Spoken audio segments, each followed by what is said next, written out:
Live from Oil City Stadium in Whiting, Indiana, Northwest Indiana Oilman Baseball is on the air. It's Game 3 of the 2021 Midwest Collegiate League Championship Series between the Northwest Indiana Oilmen and the Joliet Generals. I'm Brandon Vickery, glad to be joined by John Zagul. Today we're booming throughout the region on the Voice of the Region, AM 1230 WJOB, and available across the World Wide Web on JED TV. And John, last night the Generals extended the series in dramatic fashion. The Oilmen coming within 2 outs of clinching the MCL Championship. Joliet scores once in the 9th and once in the 10th to walk off with the win. It's a great game. You know, I like the fact that it was a pitcher's duel. We talked about that before we came on the air today. It was just a traditional baseball game. There were lots of runs early. Everything cooled down for the rest of the game, and you got to see some great pitching, some back-and-forth action, momentum changes. It really lived up to the MCL Championship standard. Now we sit here today in a Game 3, win or go home. I mean, it's really anybody's game at this point. Well, the Oilmen dugout last night maybe as emotional and upset and angry after the losses I've seen an Oilman team in 10 years. How do you bounce back from that less than 24 hours later and channel it in a positive way today? You have to flush that out. Just completely flush it out from your memory. It's a new day, and you know that if you win today, I mean, you win the whole championship. So it makes no difference as to what happened yesterday. Focus on today. You used a lot of pitching yesterday. You used 6 pitchers. You have to make sure you have enough pitching to get through today's game. You're going to throw the kitchen sink and do whatever you can to pull out a victory. It's the Generals team that rallied to win the opening series against the Panthers after dropping the first game, so they've done it before. And it seemed only fitting, John, that in this showdown between the Generals and Oilmen that was so evenly matched during the regular season, this series would go the distance. It makes sense. These are the 1 and 2 seeds, best teams in the MCL in the regular season. Now they're here today. They both did a great job at getting here, winning in that first round of the playoffs, and now they have a chance here to put on a great show in Game 3, and whoever wins it certainly deserves it based on the trajectory of both teams during this season. Yeah, it's the 1 and 2 seeds facing off, and of course it goes to a third and decisive game in the best-of-3 MCL Championship Series. Well, we'll take a timeout. We'll come back. Our pregame show continues next. I'll have the starting lineups for you, and we'll get you set for first pitch. It's the Oilmen and Generals on the final night of the season in Game 3. It's coming up in a bit. More pregame after this on the Northwest Indiana Oilmen Broadcasting Network. I think that they're really onto something at this clinic when it comes to the data, when it comes to being able to quantifiably identify people's movement, when it comes to exercise prescription, when it comes to progression, when it comes to being open-minded to utilizing technological advances as well as the scientific advances to help athletes get better, to help them move better, help them squat better, and ultimately help them prevent further injuries. I think that if you can prevent an injury, prevent an injury. Being able to identify and correct areas where you may not be moving properly in biomechanics or areas where certain muscles aren't firing off can and will prolong your career as an athlete. Okay, they're going to be hungry for lunch. Oh, you don't buy those pricey tubby things, do you? Sure, why not? Let me share the best kept secret in lunch making. This is Landerfrost Premium. It's 1 pound of meat.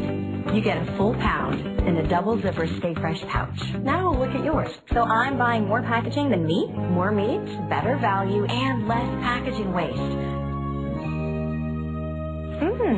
Landerfrost. Great tasting lunch meat. Find out what you've been missing.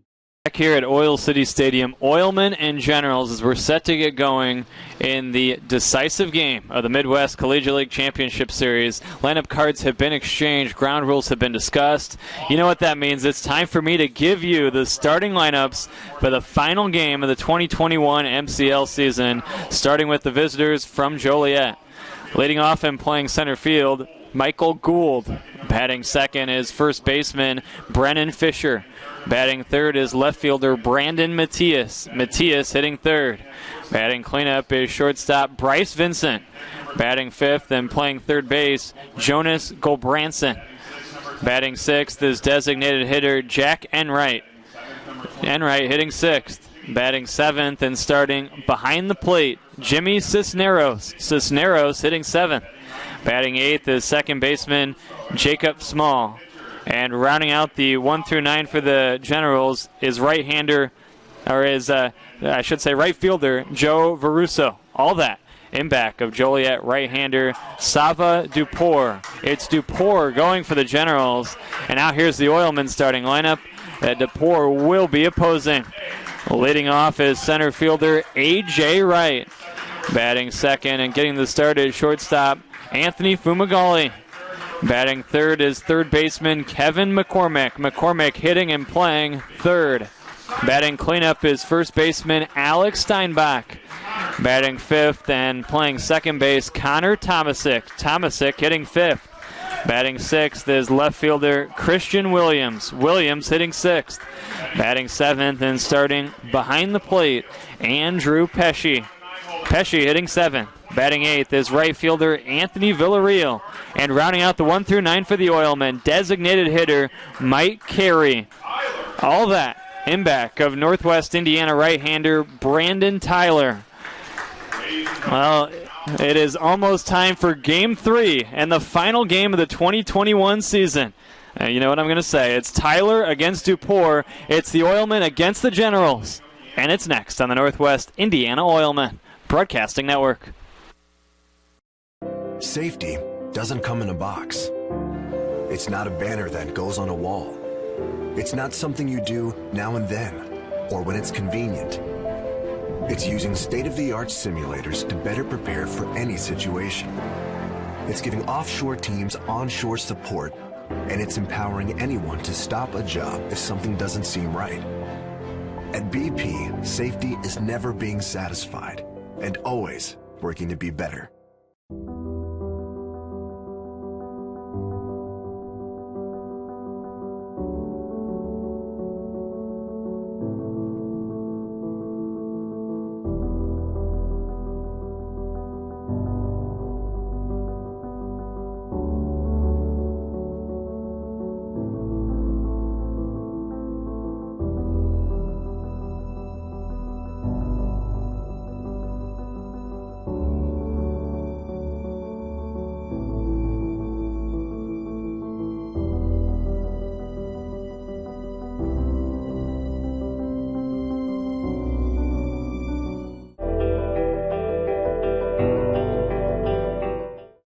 Why do more students choose Ivy Tech Community College over any other school? Ivy Tech offers flexibility, a wide variety of programs, and thousands of classes, including online options. Our certificates and degrees get students into a great career quickly.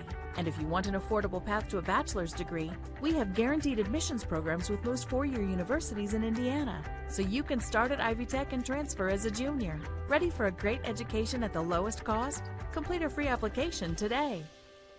Rise and shine. All right. WJOB's Jim Deedlow starts your weekdays at 6 a.m. Jed in the region. And be sure to follow us on Facebook. WJOB, AM 1230 and 104.7 FM. On the field defensively, the national anthem has been played, the lineup card exchange has taken place, introductions are in the books, and we are inching closer to the first pitch at Game 3 of this series. And the Oilmen on the field, as mentioned, wearing their black uniforms with gold numbers on their backs. They've got the gold Oilman lettering across the front of the chest, the black caps with the gold Oilman logo on the front of the hat, and the white pants for the Oilmen of Northwest Indiana. The Joliet Generals are wearing their gold uniforms with white numbers on their backs. They've got the white General G on the front of the uniform top with the green caps and the white G on the front of those hats as well. Gray pants for the visitors from Joliet. It is a pleasant evening for a game starting 2 hours earlier than we have the last two nights. And the game time temperature here in Whiting is 79 degrees. Michael Gould will step in, and he will lead things off here on this Sunday evening at Oil City Stadium. First pitch from Brandon Tyler is forthcoming. It's on the way, 5:09 first pitch, and it's taken low for ball one. The umpires today, Art Garcia calling all the balls and strikes. Ryan Verver at first base, and Justin Fahey will make the decisions at third base. This pitch is a called strike on Gould, and the count 1 ball and 1 strike. Tyler getting the start for the Oilmen today. Comes back 1-1. This is swung on and grounded to the left side. This is going to be fielded on a bounce by McCormick. The Oilman third baseman throws across the diamond in time, and there's one away. What are some keys today, John, for Oilman pitcher Brandon Tyler? Well, Tyler at this point is going to be facing off against a very aggressive Joliet Generals lineup. They've hit the ball well. They hit well against Crestwood in the semifinal series, and they've done so here so far with the exception of yesterday. So the key for him is to make sure they keep them off balance, throw lots of breaking pitches, and keep them not feeling comfortable at the plate. Brandon Tyler, not normally a starting pitcher over the course of the regular season for the Oilmen. Here comes the pitch taken high for a ball. 1 ball and no strikes on Brendan Fisher. We're seeing that challenge. He did have 1 start in the regular season, but a lot of the guys like Nolan Lorenz last night and Tyler today that you're turning to here at the end of this championship series may not have started a ton for you during the regular year as Fisher takes high, ball 2. And that's something you're going to have to face. It's the end of the year. You're losing guys to college, and it's been a long season and a long series. You're going to run out of pitching in a game 3. So at this point, it's all hands on deck. Who can I throw for a couple of innings? Go out by out and inning by inning. The Oilmen really exemplified that last night as Fisher takes outside for a ball. 6 different Oilmen pitchers took the mound. 4 innings of Nolan Lorenz, and then an inning apiece for Konzemius, Kasprisen, Pricing, and Mikatinik before Hayden pitched the 9th and 10th. Here's the 3-0 fouled at the plate. In that middle brigade of Oilmen relievers, 4 straight, combining for 4 innings of 2-hit shutout ball. And that's how you're going to win games. Who has more bullpen depth? Who has more pitching depth? The team that could show that today is going to win this game and the whole series. 3 balls and 1 strike the count. Here's the pitch on the way, taken for a strike called. The count goes full at 3-2.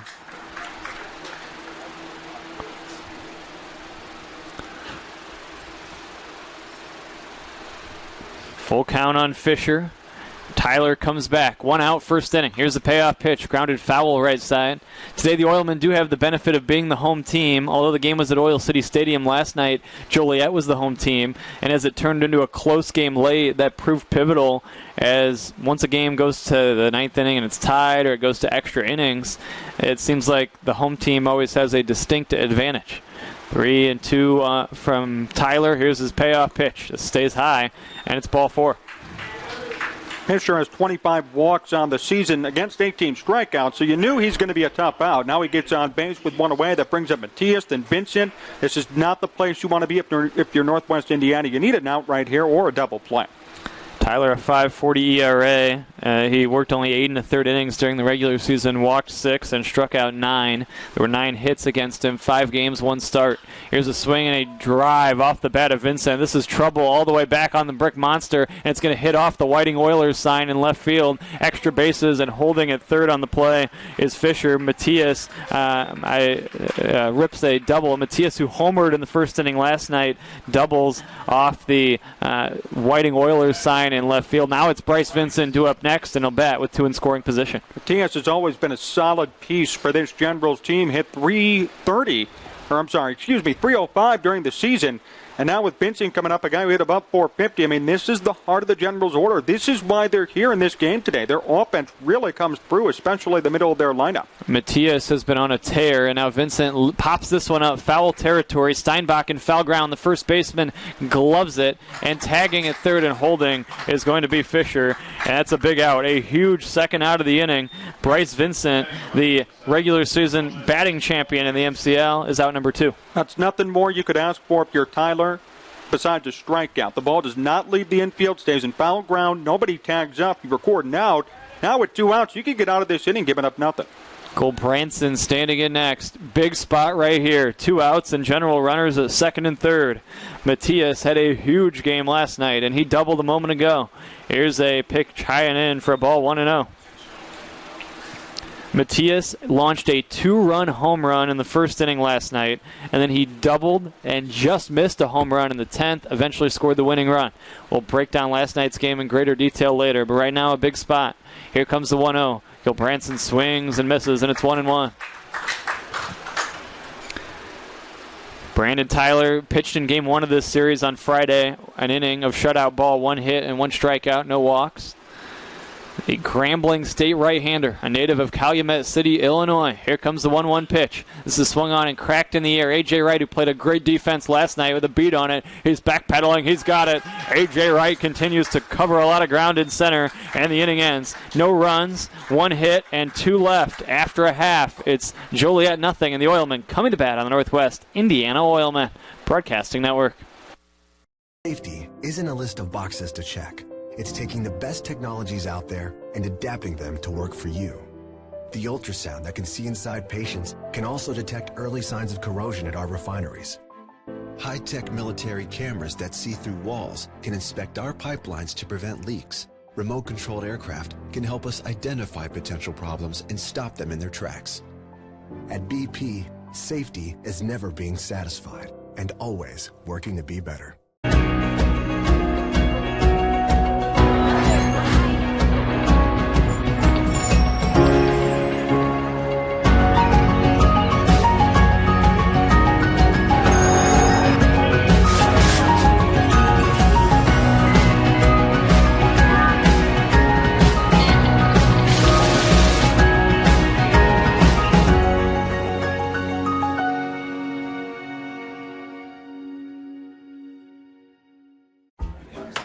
Welcome. Today's discussion will be around sliced meat. Moms want healthy and affordable. Land of Frost Premium. It's the only protein I've really melted with. Let's remain calm. What about byproducts? No. The Land of Frost quality. Très magnifique. No added hormones either, which moms love. Hey, sorry I'm late. I was spread a little thin. Land of Frost Premium. A slice above. Back here at Oil City Stadium, the Generals do not score in the first inning, and an eventful first inning, a double off the wall by Matias off the brick monster and left, but a nice job to wiggle out of that by Oilman pitcher Brandon Tyler. Yeah, that's a testament to Tyler for giving up the walk, which was an issue with only 1 out, then the double. Runners at second and third with 1 out, you get out of it. Tyler, I hope, would settle in a bit more, not get into more of those situations. That way he could last longer and help NWI conserve some pitching. Yeah, the key out was Vincent, who is one of the best hitters in the entire Midwest Collegiate League, and he popped up in foul ground. Not only was he retired, but not near deep enough to drive in the run. And the Generals go scoreless in the first. And it's A.J. Wright, who had 3 hits last night, standing in to lead it off against Dupour. Here's a foul out of play, and the count 0-1 on A.J.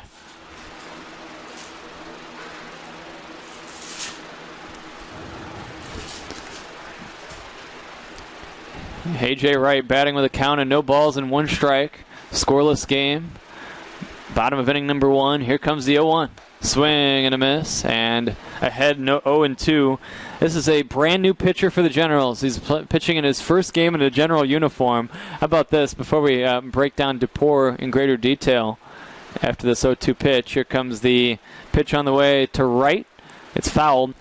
Just how about that fact? Simply, first game with a new team, and it's Game 3 of the championship series. You have to have some nerves of steel to even agree to that. I'm sure he probably got a text from Joe Silva, and he's like, hey, do you want to pitch Game 3? If we win the whole championship. I'm surprised he said yes. That's a lot of pressure.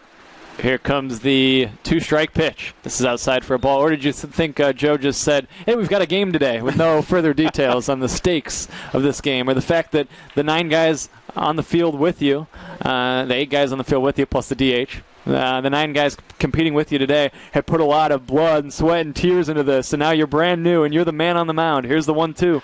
It's a ground ball to the right side. This is a tough play, backhanded, now thrown to first late. Boy, it's small. The second baseman wasn't able to field it cleanly. He kind of twisted his glove at it and couldn't come up with it, and A.J. Wright reaches to begin the bottom of the first. We'll see how they score it. Credit to Wright for hustling the whole time. I think because of the hustle, it kind of startled Small at second, and that's why he bobbled it. So good job by him to get on base and start things off for the Oilmen. Yeah, E4 is probably the correct scoring. It was not handled particularly well by Small. Tough play, but it almost seemed like he played it into a tough play a little bit. It was a decently hit ball off the bat of Wright, but it goes as an error. And Fumagalli takes ball 1-0. Just great defense last night. The maybe one of the better defensive games we've seen all season. Some spectacular plays. And A.J. Wright, the Oilman shortstop, or the Oilman center fielder, I should say, made several of those. Anthony Fumagalli, the batter right now, and the Oilman shortstop last night, made few tremendous plays at short, was rock solid all night long. And Bryce Vincent, the Joliet shortstop, had some outstanding defense as well. Here's a 2-0. This is a tapping, bouncing ball up the middle. It's going to get through, base hit, around second and headed for third is Wright. He'll advance 180 feet as he goes first to third on a bouncing ball through the center of the diamond over the second base cushion. Fumagalli a base hit, and the Oilmen are in business here in the opening frame. That looked like a plain miscommunication there. I thought it. Both guys had a chance at that baseball. I think they were trying to figure out, okay, who would step on the base? Would I flip it to you to try and turn a double play? Instead, no one gets it. Now the Oilmen have runners on the corners. Now it's Kevin McCormick standing in. Runners at first and third. This is taken for a strike by McCormick, and it's 0-1. McCormick's so impressive. He's headed to Evansville. He's going to be an impact player, I think, in his college career for the Purple Aces. He has a chance to really fill out and add some power to an outstanding contact bat, and this is outside for ball one. For a guy who's hitting .381 in the postseason, just goes to show you that the spotlight isn't phasing him, and he's done great all year, too, at hitting the baseball. Incoming freshman Kevin McCormick, .368 hitter in the regular season. Here's the 1-1, swinging a foul at the plate, and it's 1-2. Oilman trying to strike early. It feels like the first blow of the game could be a big one, in a game where the Oilmen are trying to reverse all the momentum which belongs to Joliet the way last night's game ended. Here comes the 1-2 pitch. Swinging a ground ball, left side base hit, left field. It goes the other way again. We've seen him do it so frequently all season long. McCormick just shoots one into the 5-hole on the left side, and it's a base hit. It drives in A.J. Wright. Oilmen lead 1-0. That is textbook hitting right there. The ball was inside. He did an inside-out swing, found a hole in the left side of the field, and drove in a run. You couldn't ask for anything better from McCormick in that situation. Now it's Alex Steinbach. Runners at first and second, and nobody out. Here's the set from Dupour and the pitch to Steinbach. It's taken outside for a ball, and it's 1-0. 1-0 in favor of the Oilmen as we play the opening inning. 1 ball and no strikes on Steinbach. Dupour ready. Here comes the 1-0 offering. This is high for a ball, 2-0.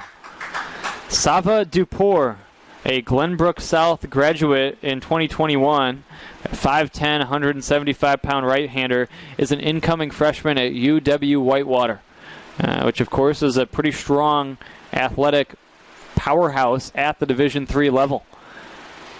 Here comes the set and the 2-0. This is taken for a strike. The alma mater of former Oilman pitcher and broadcaster Andrew Lowe. And there was one year at UW Whitewater that they won national titles in football, men's basketball, and baseball all in the same season. The Warhawks of UW Whitewater. Here comes the 2-1 pitch. This is taken for a strike, 2-2. Having command of that breaking ball for Dupour is going to be very important for him and his success. It was a nice pitch that just broke straight down and kind of fooled Steinbach at the plate. He was frozen by it. The Glenview, Illinois native, Sava Dupour, trying to limit the damage to 1 run in this opening inning, but there's nobody out. Here's a 2-2 pitch. Swinging a ground ball left side, weakly hit. Vincent can't make the play. Everybody's safe. Around third, trying to score is Fumagalli. He will. Here's the throw to third. Not in time. McCormick goes to third. Steinbach safe at first. Vincent could not field it properly as he raced in on it. And there's an error on the general shortstop, and after a solid night last night, he couldn't make that play, and Tomasic will stand in next. Very tough blow to see. Vincent usually sure-handed at shortstop, couldn't make the play. 2 errors, 2 runs. You do the math at home. I mean, that's not going to help you win a game. If you're Joliet, you have to be better defensively the rest of the way if you want to try and win here today. Now Tomasic backs away. Connor Tomasic back in the Oilman lineup. He was not in the lineup last night. The second baseman played for the Oilmen a year ago. He hit a signature home run against these Generals last season at Howie Minas Field in the 9th inning to turn around a game. And at that time, it was a reeling Generals team that suffered another late season frustrating loss. After Tomasic's home run, he had 4 of those last season to lead the Oilmen. He takes a strike from DePore, and now DePore comes back 0-1. Swing and a miss, and the count 0-2. Good breaking ball again from DePore. That one broke straight down in the dirt, forced Tomasic to chase after it. You need more of those pitches here to try and keep this Oilman lineup off balance. No balls and 2 strikes on Tomasic. 2-0 Oilmen here in the opening frame. Here's the DePore 2-strike offering. It's taken for strike 3 call. Connor Tomasic shakes his head at the call, and he's out on strikes. He's the first out of this first inning. That was a backdoor curveball that broke in perfectly right in the corner. Good frame behind the plate, too, by Cisneros. That's something you need if you're DePore. You need some sort of confidence builder. When your defense isn't making plays, you got to try and take things into your own hands. He did it right there and got a big strikeout. Christian Williams batting with 1 out and runners at first and third. Here comes the pitch on the way. This is swung on and lifted foul off to the right and out of play. The count 0-1 on Williams. Williams involved in 2 of the most pivotal plays of last night's game. Here's the set and the 0-1 to him. And look out, this is high and tight and he gets clipped. He's hit by a pitch and the bases are full of Oilmen.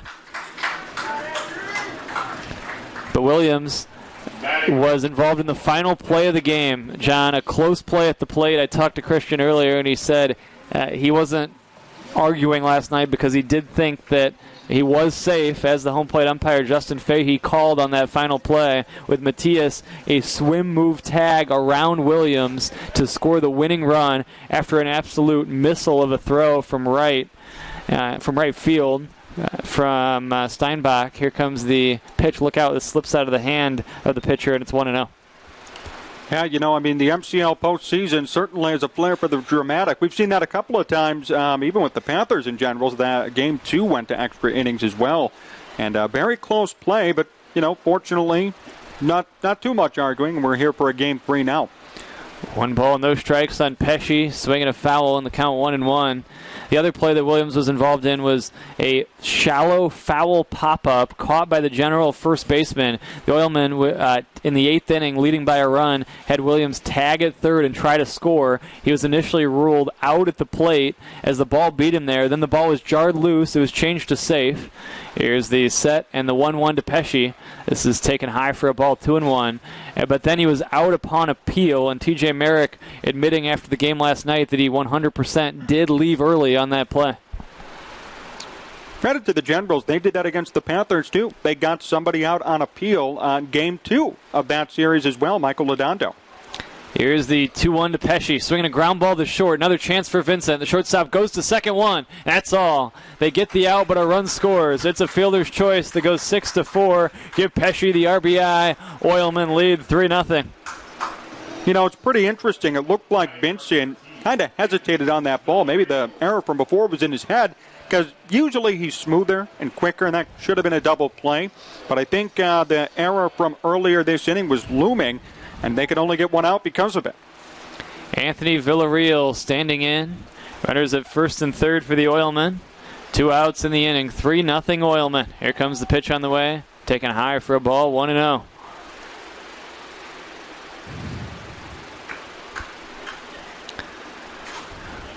Oilmen take their lead from first and third. Second inning at Oil City Stadium. Here comes the 1-0. And look out, this is inside and hit by a pitch as Villarreal. The second hit batter of this inning. It's been a wobbly first for the Generals. 2 errors, 2 hit batters, and 3 runs in for the Oilmen with only 2 hits. Now, the good thing is it's only the first inning. Lots of baseball to go, but this is definitely not the way you want to start if you're Joliet. And, it makes sense, too. They could be out of pitching. It's been a long playoff series for them to go 3 games now in 2 consecutive series. And, it could end up coming back to bite them here today. The 9th Oilman to bat in this first inning is Mike Carey. Here's the pitch to him, low and outside for ball 1. It's just the third time that I've, in the last 10 years here with the Oilmen, come to the ballpark knowing it is 100% the last game of the season. A Game 3 in the championship series. 1 ball, no strikes on Carey. Here comes the pitch on the way. This is swung on and skied to right. This is deep, but it's playable. Underneath it and making the catch is Veruso, and the inning ends. But the Oilmen do damage as they score 3 times on 2 hits and leave the maximum. After 1, Oilmen 3, Generals nothing on the Northwest Indiana Oilmen Broadcasting Network.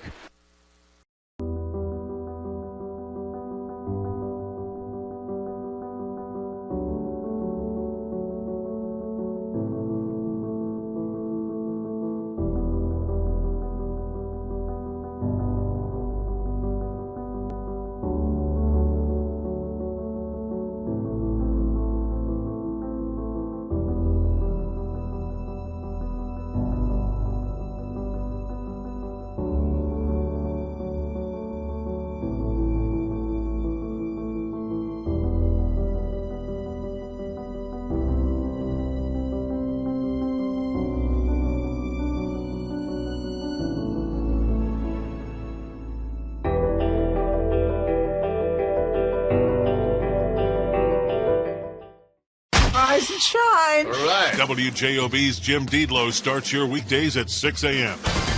Jed in the region. And be sure to follow us on Facebook. WJOB, AM 1230 and 104.7 FM.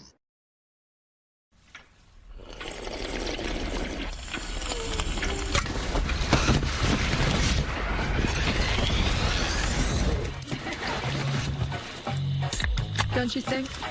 Definitely. Back here at Oil City Stadium, 3-0 in favor of the Oilmen as we take it to the second inning. The Oilmen scoring 3 times in the opening frame, and it'll be Brandon Tyler back out for his second inning of work. And it's always nice to take the mound when your team has just scored 3 runs for you, and a lot of times I think that can lead to a certain comfort level for the pitcher. Yeah, it gives you a chance just to breathe and say, okay, I have a lead now, and even though I'm in this situation where I don't usually start, it is a Game 3, I could settle in and be who I want to be on the mound. That's going to be the case for Tyler, but a credit to Joliet. Could have been much worse. Bases were loaded with 2 outs, and the Oilmen couldn't push across anymore. 3 runs is not bad considering you had 2 errors and 2 hit by pitches. Yeah, no question about it. It'll be Jack Enright to bat here for Joliet to lead off this second inning as Enright stands in against Brandon Tyler. A.J. Wright is not ready here as the first pitch comes in, and it's swung on and lifted toward A.J. Wright, but it's going to actually be in right. It'll be the right fielder, Villarreal, to make the catch. I'm pretty sure A.J. Wright was not aware that the pitch was being thrown there, but luckily it was in right center, and Villarreal was able to make the catch, and Enright is out number 1. A lesson to all pitchers watching today's game. Make sure your fielders are ready before you throw a pitch. I think Tyler's a little bit nervous with all this stuff going on. But fortunately, the out was still recorded. Here comes the first pitch to Cisneros. This is taken high and in for a ball, 1-0. Boy, last night, going down the Oilman dugout after the game, it was a sense of a lot of emotion. There was anger, shock, frustration, sadness that they didn't close it out last night.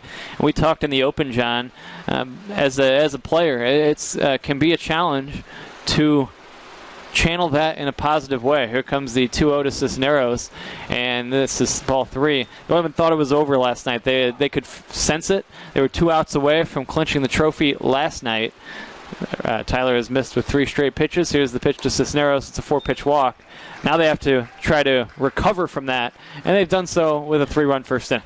Right, and that's a testament to the players for mentally being in the right state to flush that memory and move on to the next day, because it certainly isn't easy to know you were 2 outs away. Now all of a sudden, oh my gosh, Game 3, how are we going to do it? Well, so far they've come up to the task.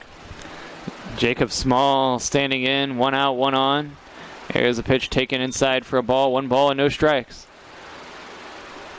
It's key now when you have that 3-run cushion to. It's always a key to throw strikes, but it's emphasized when you're in the lead. Look at Cisneros. Solo home run can't take the lead back, but if you walk players, that's where you start to give yourselves problems when you have a multi-run lead. Here comes the 1-0. This is taken for a strike, 1-1. You really have to monitor Tyler, too. I mean, he's doing great now, but this is a guy who only threw 8 innings in the regular season and isn't usually a starter. So how much are you really expecting to get out of him? And that's something that TJ Merrick's going to have to do and monitor for the rest of the game, and then who's behind him. Here's the 1-1. Taken for a strike. Yeah, his one and only start in the regular season was the final day of the season. It was a game where the Oilmen had clinched the regular season title the night before. He pitched 3 1/3 innings on Saturday, August the 7th, a week ago yesterday. Allowed 5 runs, 4 earned, 4 hits, 2 walks, 2 strikeouts. Here's a bouncing ball up the middle. It's Fumagalli, the shortstop, go to second, and they get the lead man. It's a 6-4 fielder's choice. Fumagalli racing in to field it in front of the second base bag. He spun around in an overhand shovel to Tomasic for the second out of the inning. Usually you're taught, go where the ball takes you. So momentum was taking Fumagalli towards first base. Technically, fundamentally, you're supposed to go there, but he wanted to try and get the lead runner, so he did a great athletic play to spin around, flip it on to second to keep him off base. Here's Joe Veruso standing in. This is taken for ball 1, 1 ball and no strikes.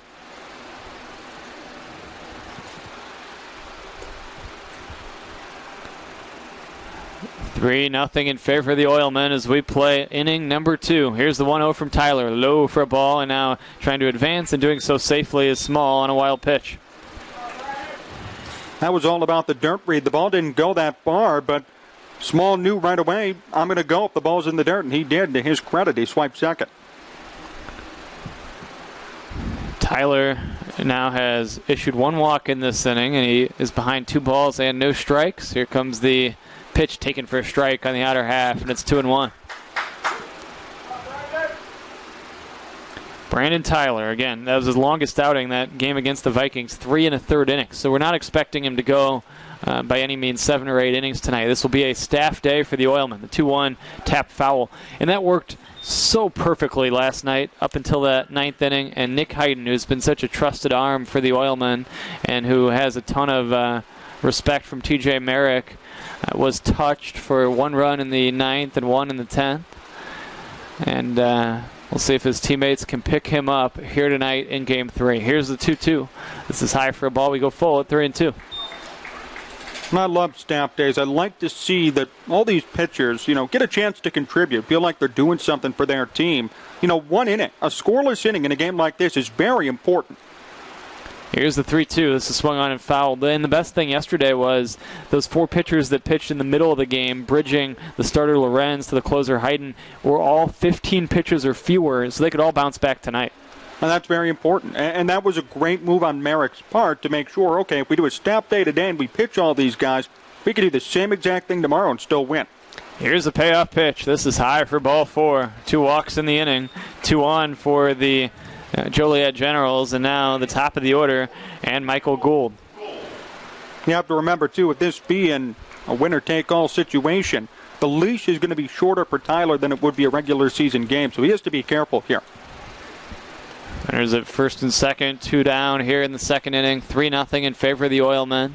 Here comes the pitch on the way, taken for a strike, and it's 0-1.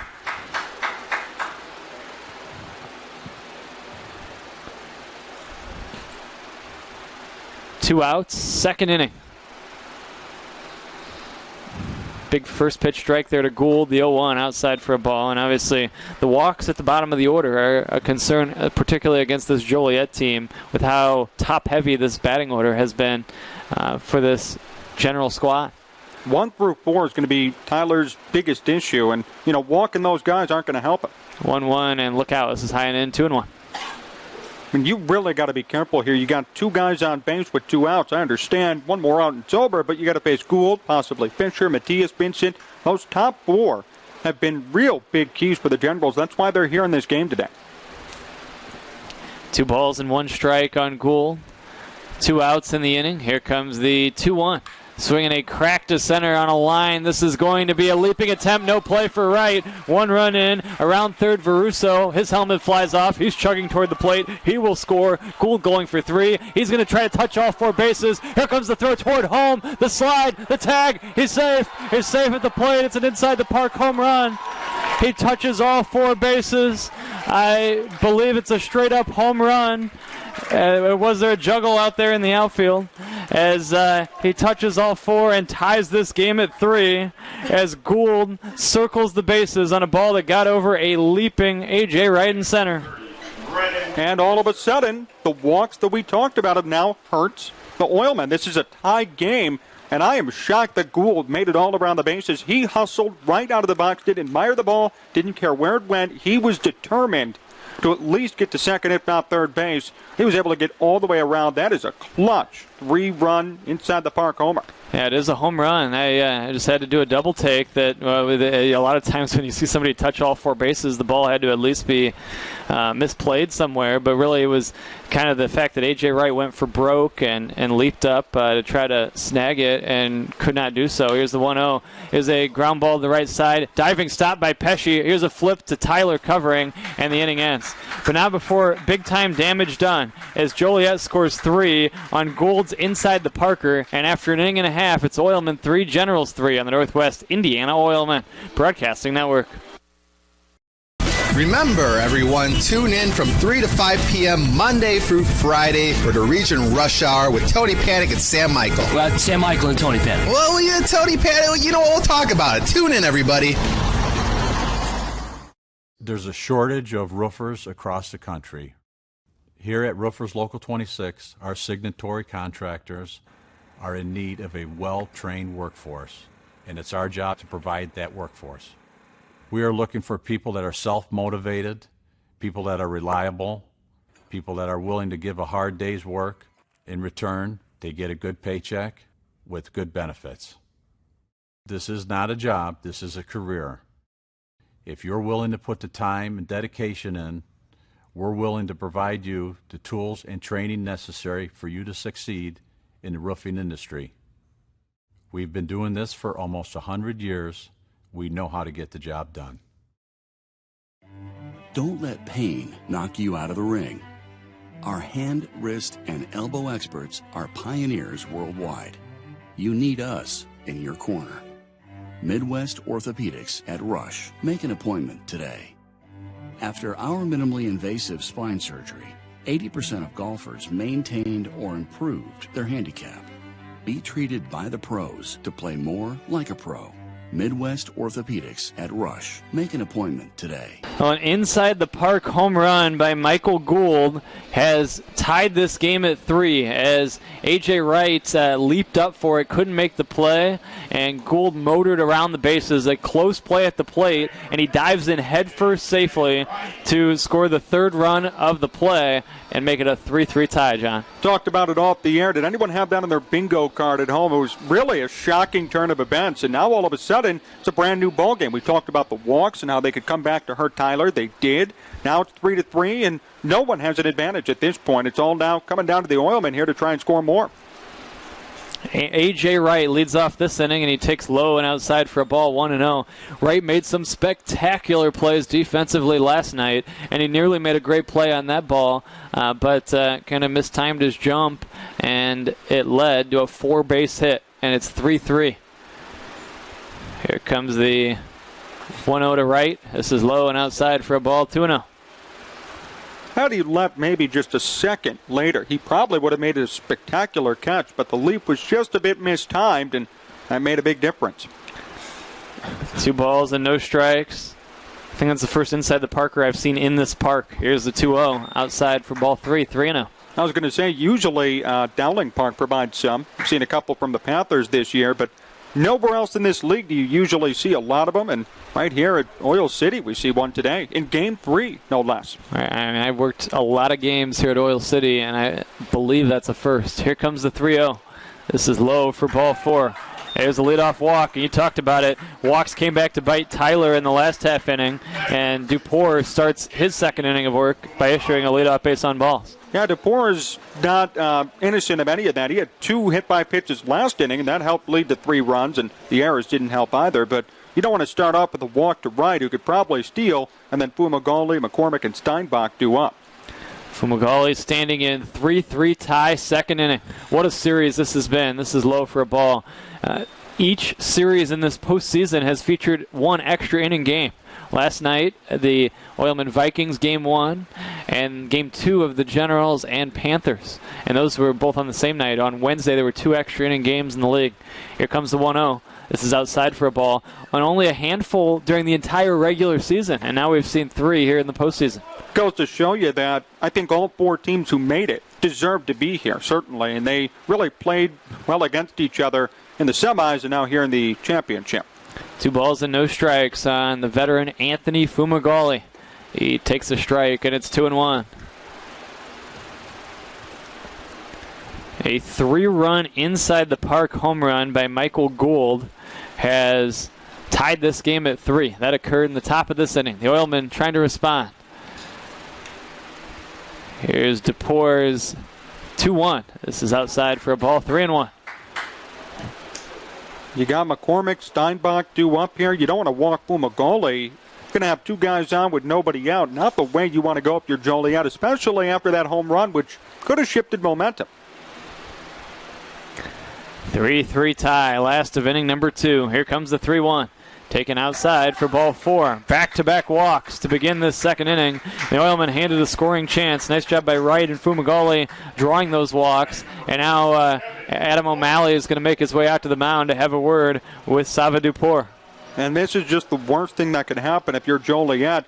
You want to take advantage of an inside-the-park home run, not have it come back to bite you the next inning and have it all be erased away. But that's what it looks like is going to happen right now. Joliet needs to throw strikes. Sava Duport, I know, very tough situation to be making your debut in this situation, but your team got you back 3 runs. Why not at least try and keep it at that point? It's going to be all about here control, or else it could come back to bite him again.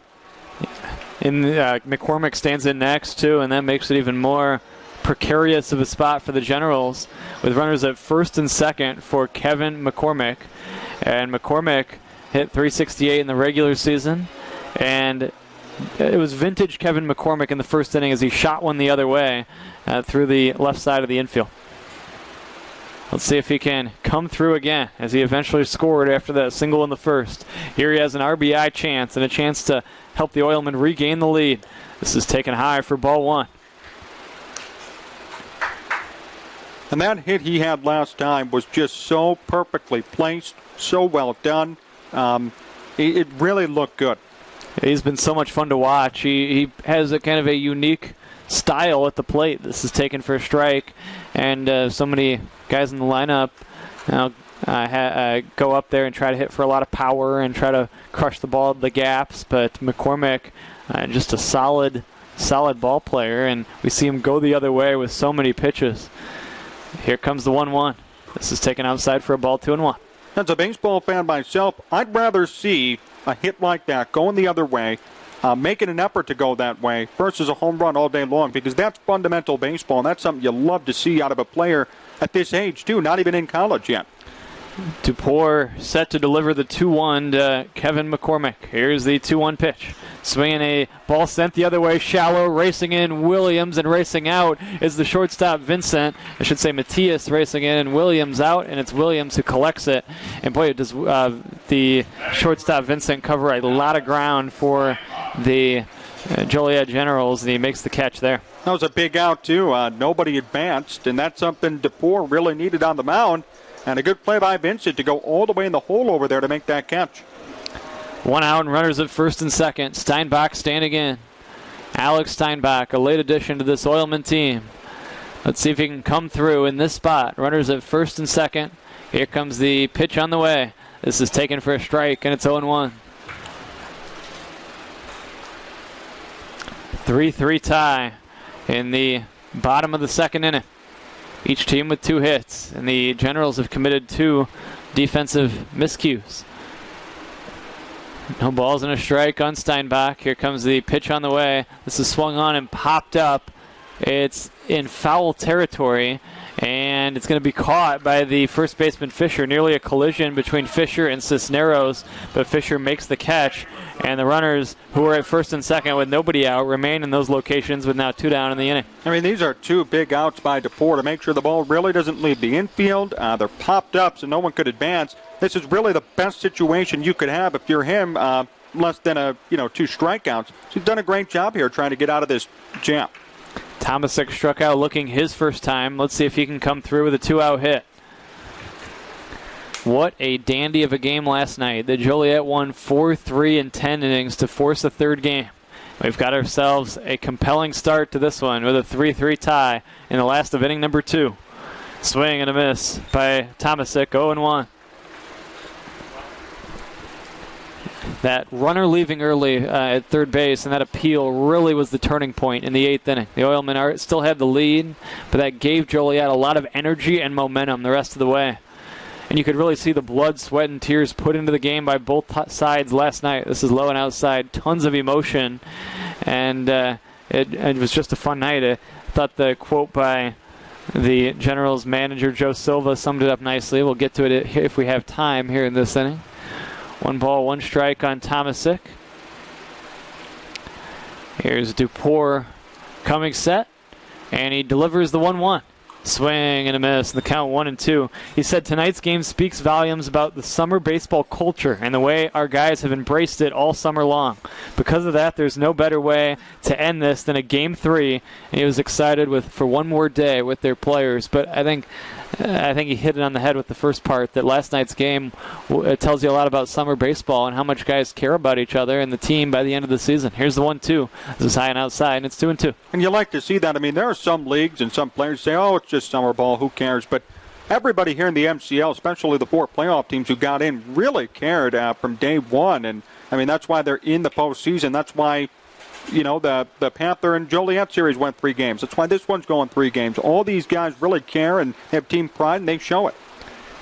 2-2 on Tomasic. Swing and a miss. Strike 3. 3 straight outs recorded by Dupour after the inning started favorably for the Oilmen. No runs, no hits, 2 left after 2. A 3-3 tie on the Northwest Indiana Oilmen Broadcasting Network.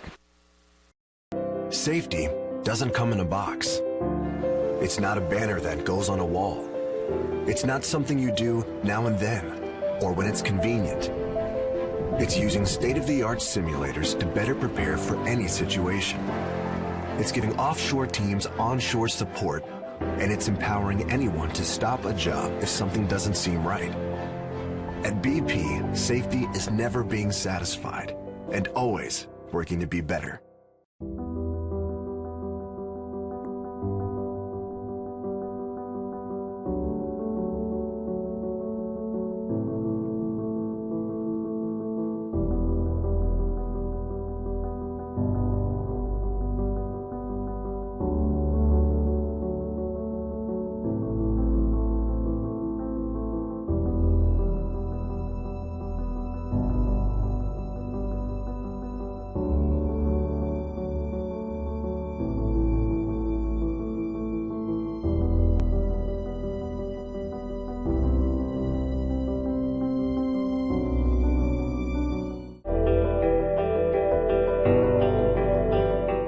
Have a student headed to college this fall? If so, you probably have questions, and the best place to find answers is Ivy Tech Community College. Ivy Tech is in your community and offers hundreds of options. Best of all, our tuition is a fraction of the cost of other colleges. Complete a free application today. Well, the only time I like to see umbrellas is when they're out to block the sun, and that's the case on the grassy berm area today. A good crowd on hand for this decisive 3rd game of the MCL Championship Series, and we are set to see the 3rd inning of the 3rd game commence with Matias standing in.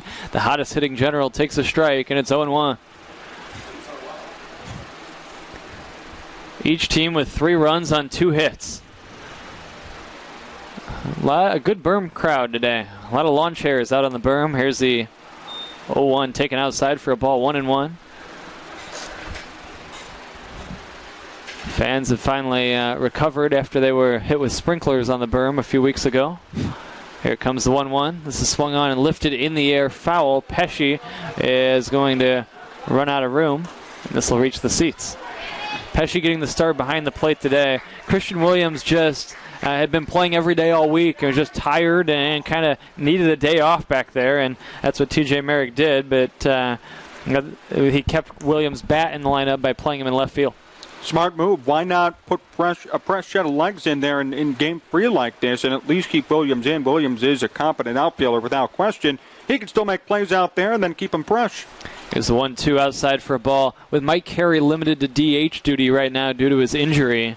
That prevented him from DHing Williams, so he put him in the outfield to get his bat in this Oilman starting lineup here today.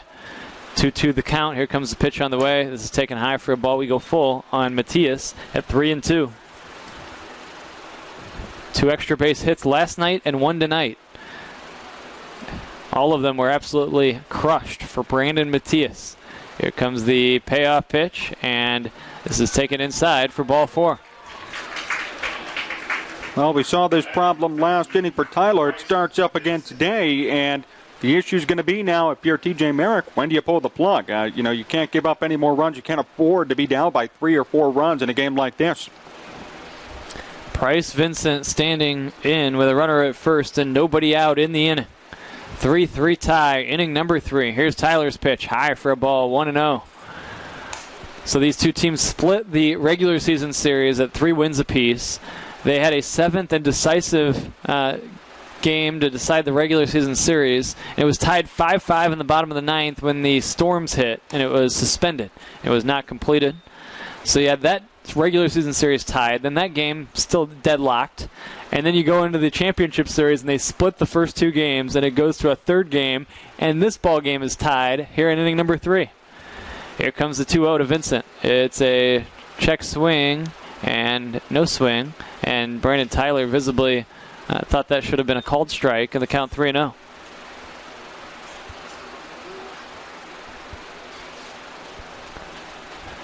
Three ball game here in the 3rd. Tyler looks at the runner Matias at first and is 3-0 to Vincent. Is a strike, and it's 3-1.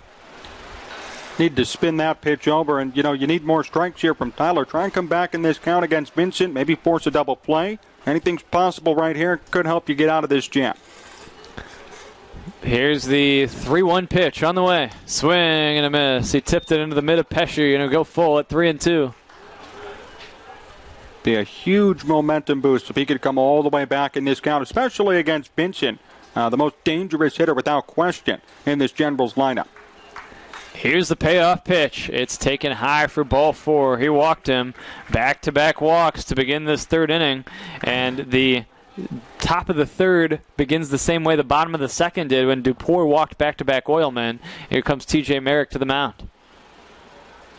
Yeah, definitely time to talk things over. And, I don't know if there's action yet in the Oilman bullpen, but there should be very much very soon here, because in a 3-3 game like this, as we talked about earlier, you're going to have a shorter leash, especially if you're Tyler, and you got to make sure you can keep this game at bay for your team.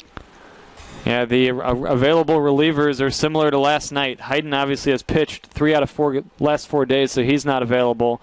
But other than that, the same guys that came out of the pen last night are available out of the pen tonight. Konzemius, Pricing, Kasprisen, and Mikatinik. And Jonas Goldbranson will stand in with 2 on and nobody out after a brief visit from TJ Merrick. Brandon Tyler, the Grambling State right-hander, a graduate of Thornwood High School in 2019. Here's a bunt being shown by Goldbranson, and he takes a strike. It's 0-1.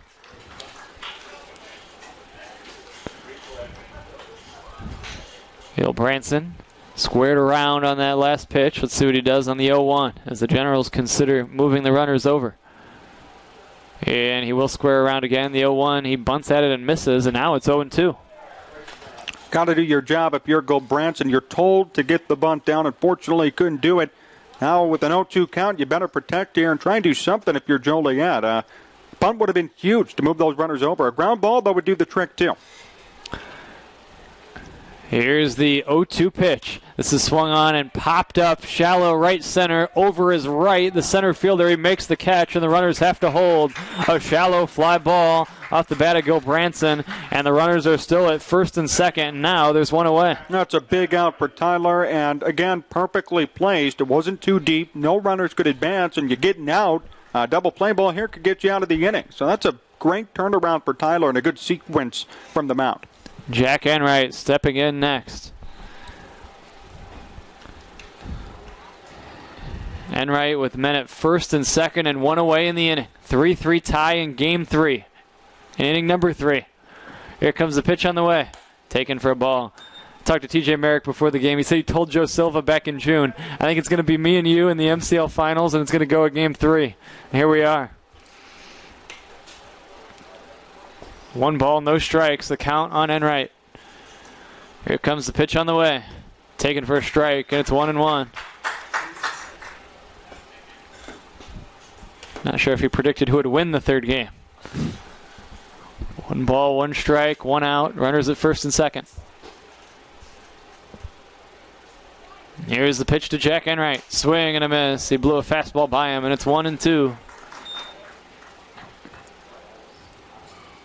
I love this comeback from Tyler. After walking 2 to record an out, now you're ahead in this count. Great job to him to come back into this game, really. Here's the 1-2 pitch. Swing and a foul. He expanded the zone there with 2 strikes and fouled it to stay alive. You know, it's always hard as a pitcher to kind of turn on that switch. You know, it's easy for you to get scared or concerned after walking a couple of guys, get in your own head. Instead, despite walking them, you talk to TJ Merrick and things are much better. 1-2, 1 out. Runners at first and second. Here comes the pitch. Swinging a drive to center. That's a base hit. Around third, Matias. He gets the stop sign as the throw comes in. Matias holds at third, and the throw cut off by Steinbach, and the runners move up 90 feet. A sharp single to center, and it caused Joe Silva to throw up the stop sign. Now bases loaded, 1 away. Not the worst thing in the world if you're Tyler, although it is concerning now with bases loaded, 1 out, but you wiggled out of a jam last inning. Second and third, 1 out, didn't give up anything, so goals to do it again right here. Jimmy Cisneros says the batter for Joliet. General runners at all 3 stations, 3-3 tie. Here comes the pitch on the way. This is taken for a strike, and it's 0-1.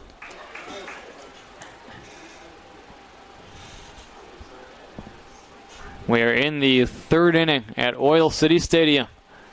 Tyler trying to keep it tied. Here comes the 0-1. Swinging a bouncing ball foul, and now it's 0-2. Very good to see Tyler again come back. Don't lose him here. That's the goal right now. On an 0-2 pitch, do not throw a strike. Throw a ball, throw a breaking ball out of the zone, force him to chase, or make it a 1-2 count, then come back with something. He's expecting a strike right here. Here comes the 0-2. It's high for a ball. He did just that, tried to get him to go after a high, hard one. It's 1-2. Perfect strategy. Now you want to come back with a breaking ball, hopefully on the outside corner. Maybe a back door that just kind of curves in. You could freeze him for strike 3 right here. 1-2. Here's the set and the 1-2 pitch. This stays high for a ball. 2-2. Now it'll be a break-even pitch to Jimmy Cisneros, who hit .220 in the regular season. He walked his first time. Bases are full of Generals. Infield hoping for something they can turn. Corners are in. Here's the 2-2. This is outside, and we go full at 3-2. Now, if you're Tyler, you really need the out here. You have nowhere to put the batter, Cisneros. You need to record an out at this point, or induce some weak contact. Something needs to happen in which you record an out. Tyler has to throw a strike. The payoff. Swing and a miss. Strike 3. Out on strikes to Cisneros. It's a big out, and that's the end of the day for Brandon Tyler. TJ Merrick makes a change. We're going to take a timeout. We'll come back with the continuation of this third inning after this. It's a 3-3 tie on the Northwest Indiana Oilman Broadcasting Network. You know Miller Lite only has 1 more calorie, right? And more taste. Good choice. It's common for back patients to have a lot of questions, but at Midwest Orthopedic Specialty Hospital, we ask a lot of questions too. We want to know about their jobs, their hobbies, their lifestyle. Because spinal conditions are oftentimes complex and multifaceted, the best solutions take into account work and lifestyle. The spine is at the basis of everything that we do and who we are. For us, surgery is not the first priority. Finding the least invasive option to give you your life back is. Well, when I was 17, I was like, Dad, I'm going to be a roofer when I grow up. And he's like, no, you're not. I'm like, yeah, I am. No, you're not. So after I would do side jobs here and there, he was like, well, you might as well just go join up for the Roofers Union. It's kind of mind-boggling when you first start. because there's just so many different ways to do things. You get to come in and they teach you how to do different systems instead of trying to learn on the job or not know. And they teach you how to be safe. You come in and they go through everything with you and make sure you have it down and you know how to do it. When I see a finished roof that I've worked on, I look at it and I think, I did this. Back at Oil City Stadium, where there's a new pitcher on the mound, Tyler Pricing is in. We go from Brandon Tyler to Tyler Pricing here at Oil City Stadium. Brandon Tyler goes 2 2/3 innings, 3 hits. You can't close the book on him yet. He's still responsible for all 3 runners here. So far, 3 runs. They are earned. He struck out 1. The big number, though, he walked 5 in his outing here today. He threw 63 pitches. And now Tyler Pricing takes over. Yeah, it could have been much worse for Brandon Tyler. I mean, walking all those guys, giving up 3 runs. Credit to him for making sure that these runners didn't score. As for Pricing, only 2 innings on the season, a 4.50 ERA. It's going to be interesting to see what he could do in this situation. Bases loaded, 2 outs, and TJ Merrick put him in, telling him, please don't have anybody score. Let's get out of this and keep the game tight. He threw only 15 pitches last night. He allowed 1 hit in his 1 inning of work. And now batting number 1, Matt Sanarelli. The Generals will use a pinch hitter here. Matt Sanarelli is going to bat in this spot. So Sanarelli now in the place previously occupied by Jacob Small. Bases full of Generals. Huge moment in the game. Pricing to Sanarelli. This is swung on and fouled out of play. It's a playoff game when there's a chess match going on, a pitching change, and then a new batter into the game as well. Especially this early, too. We're only in top of the 3rd inning. There's a long way to go in this one. And both teams playing chess exactly, Brandon, not checkers. No balls and 1 strike. Here comes the pitch taken for a ball, and the count 1-1. I've always preferred chess to checkers. Matt Sanarelli standing in next. I'm a simple man, so checkers works for me. Runners take their leads from all 3 bags. Here comes the 1-1 pitch. This is taken high for a ball, 2-1. Queen's Gambit was a very popular Netflix series in the last year or so. Not sure if you indulged that or not. I did not, but I did see a lot about it on Twitter. Here comes the 2-1. Swinging a tapper to the left side. This is going to be fielded by Fumagalli. His throw to first is late, and now it gets away, and another run is in, and 2 runs score on this play. The Generals take the lead. It's a hit and an error as legging out an infield single of Sanarelli. He gets 1 RBI. The second run scores on E6. Ending up at third base on the play is Enright, and holding at first Sanarelli. It's 5-3 Joliet. And that was all because of Bryce Benson. There was a ground ball to short, and Fumagalli waited for the ball. Benson waited with the ball, too, and kind of served as a human shield, kind of a screen with the ball. And that forced a wild throw and allowed him to score and allowed another run to score as well. That's all a credit to Bryce Benson on the bases. You're totally right. Veruso takes ball 1 ball and no strikes. That certainly threw off Fumagalli on the play, and then he had no chance by the time he fielded it to get the runner at first, but then threw it away to compound the damage. Here's the 1-0. This is inside for a ball, 2-0. In that situation, just for next time, if you're Fumagalli, charge the ball. If you run into the fielder, there could be called interference, or the runner, there could be called interference on the runner for getting in your way. 2 balls and no strikes the count. This is taken for a strike, and it's 2-1. Now the job of Pricing is to limit the damage. Those 2 runs charged to Tyler. So far, 1 of them earned and 1 unearned, but it depends on the rest of the inning here for the second run. Here comes the 2-1, swinging a tapper to the right side. This is going to be deflected off the first baseman, Steinbach, and there's no play. Coming in to score is Enright, and Sanarelli goes to second base safely. Veruso safe at first on a little chop to the right side. Vacating first is Steinbach, and there was first base open after that, and then he misplayed the slow chopper on the right side, and the Generals have added on as another run scores. Yeah, that's a hit for Veruso, who hustled and earned it, and nice job by him just to keep going and not give up on that play. It wasn't hit hard. He could have not legged it out and been lazy about it, but he hustled the whole way, earned the hit. Gould takes a strike. The Oilman defense, though, has been less than stellar in this inning. 0-1, the count on Gould. Here's the pitch on the way. Low for a ball. The count 1-1. So we know Tyler will be charged with 6 runs in his outing now, but we don't know the number of earned runs yet based on the rest of the inning. Be either 2 or it'll be either 5 or 6. Here comes the 1-1. This is taken high for a ball, 2-1. 6-3 in favor of Joliet. They have scored 3 runs in this inning and the last inning. And Pricing trying to keep it at 3. All of those charged to Tyler. Brandon Tyler, that is, not Tyler Pricing. Here's a ground ball to the right side. This takes a tricky bounce. The flip to second. It's going to be just in time on a close play as Tomasic feeds Fumagalli 4-6 on the fielder's choice, and the inning ends. But not before the Generals do big-time damage. 3 runs in that inning. They do it on 3 hits and leave 2 after 2.5. 6-3 Generals on the Northwest Indiana Oilmen Broadcasting Network. Why do more students choose Ivy Tech Community College over any other school? Ivy Tech offers flexibility, a wide variety of programs, and thousands of classes, including online options. Our certificates and degrees get students into a great career quickly. And if you want an affordable path to a bachelor's degree, we have guaranteed admissions programs with most 4-year universities in Indiana. So you can start at Ivy Tech and transfer as a junior. Ready for a great education at the lowest cost? Complete a free application today. Okay, they're going to be hungry for lunch. Oh, you don't buy those pricey tubby things, do you? Sure, why not? Let me share the best kept secret in lunch making. This is Land O'Frost Premium. It's 1 pound of meat.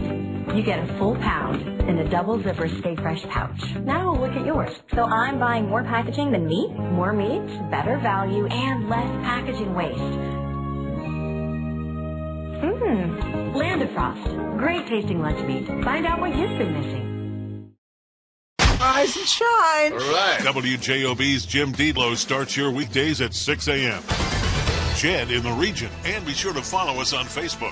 WJOB, AM 1230 and 104.7 FM. Christian Williams leading it off for the Oilmen. Again, involved in some key plays last night. A very class act for the Oilmen. Always good to talk to. And was certainly upset with the way last night's game ended, but was still honest about the fact that he did think the runners slid around him at the plate on that key play, and that Justin Fahey got the call right on the game's final play. And Williams stands in to lead off the bottom of the third with the Oilmen some work to do. Here's the first pitch, low for a ball from DePore, and it's 1-0. The positive for the Oilmen, and I guess the negative for the Generals, is even though the Oilmen have already had to make a pitching change in 6-3, the Generals don't have much pitching either. And if they could get to DePore, they could also get into their bullpen. Here's the 1-0 low for a ball. 2 balls and no strikes on Williams.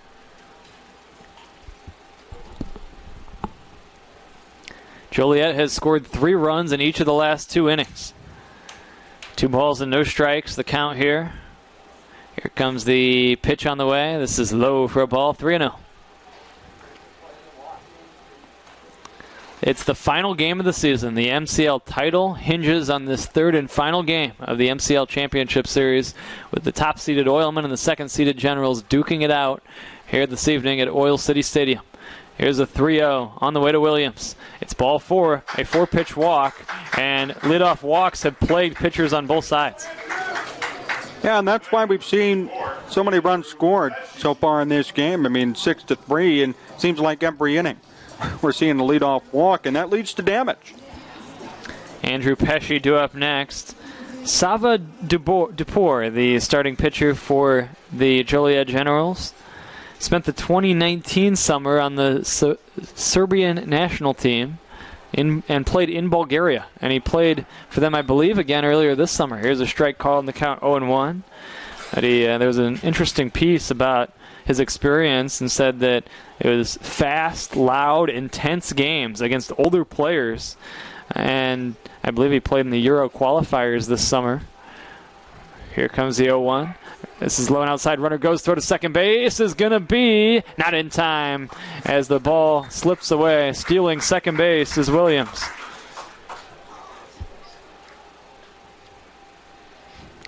1-1 on Pesci, but Dupour has some experience not only playing internationally but playing against older players in that setting. That should help him in this environment tonight, as he's an incoming freshman getting a taste of college level ball, but he has played against older and more experienced players in the past. Yeah, this should be nothing for him if he's playing against grown men in an international league.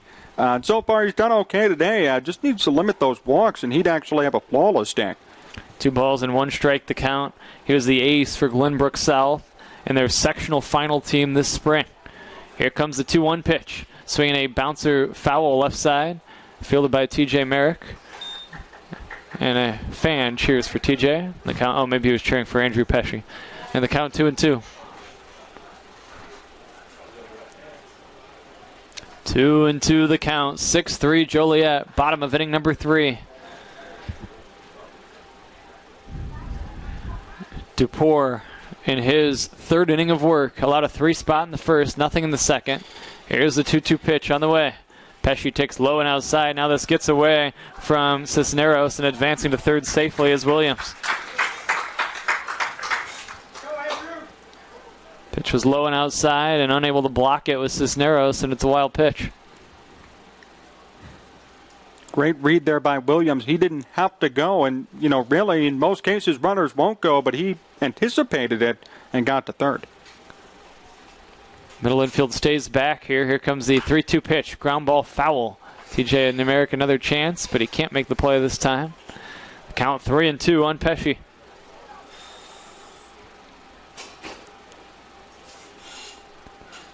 Thanks for being with us on AM 1230 WJOB and JED TV.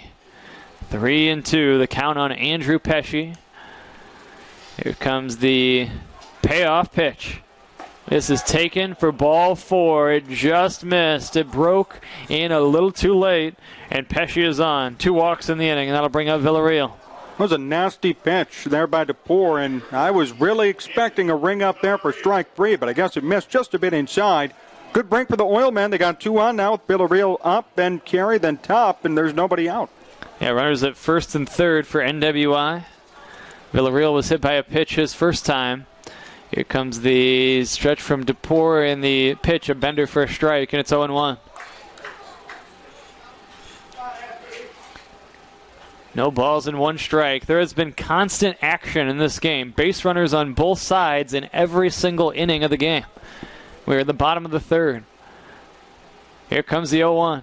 Swinging a ground ball towards short. Vincent goes to second one. This will score a run. The relay throw to first. That's a double play. 6-4-3 on the double play. The Oilmen move a step closer, but they have to trade 2 outs to do it. No RBI for Villarreal, although a run does score on the play. And there's now 2 down with a 6-4 lead for the Generals. Everybody benefited from that play. The Oilmen get 1 back. Now they trail by 2, but the Generals get much needed 2 outs there on the ground ball. And now all of a sudden you got nobody on base with 2 outs. Makes it much easier for Dupour to navigate his way out of the inning. Mike Carey standing in next. He swings and lifts this one foul off to the right and out of play. Brian Vickery, John Zagul, happy to have you with us. John jumping in today. Leo Staudaher has been with me for the postseason. In fact, he has seen every Oilman game all summer long up until tonight. And he had to head back and get set for his fall.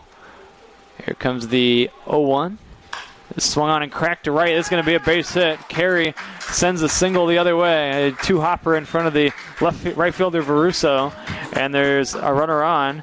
And the double play looks larger now with the right standing in next.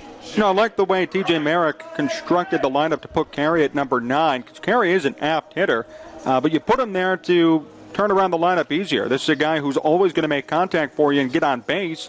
Now all of a sudden you got the top of the order up with 2 outs. Maybe something could happen here. 6-4 Generals in the bottom of inning number 3. Good to have Jack Thiel back after he was a little under the weather last night. David Bork is with us as well.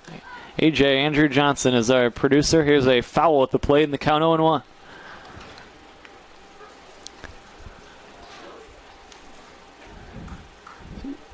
Big thanks to Nathan Dickinson for his help last night. 6-4 in favor of Joliet as we play bottom of inning number 3.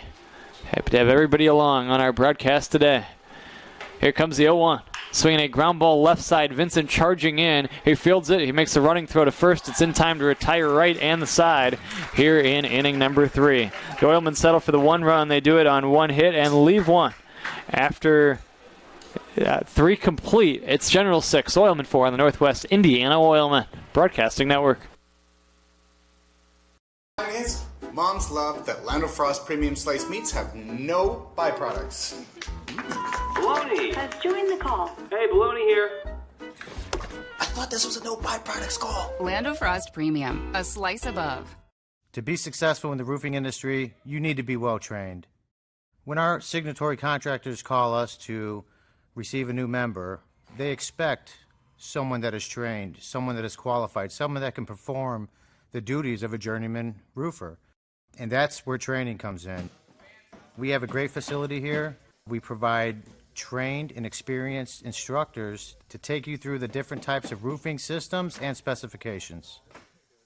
The difference between on-the-job training and training here in our facility is that here in our facility, we push quality. We're not worried about the time.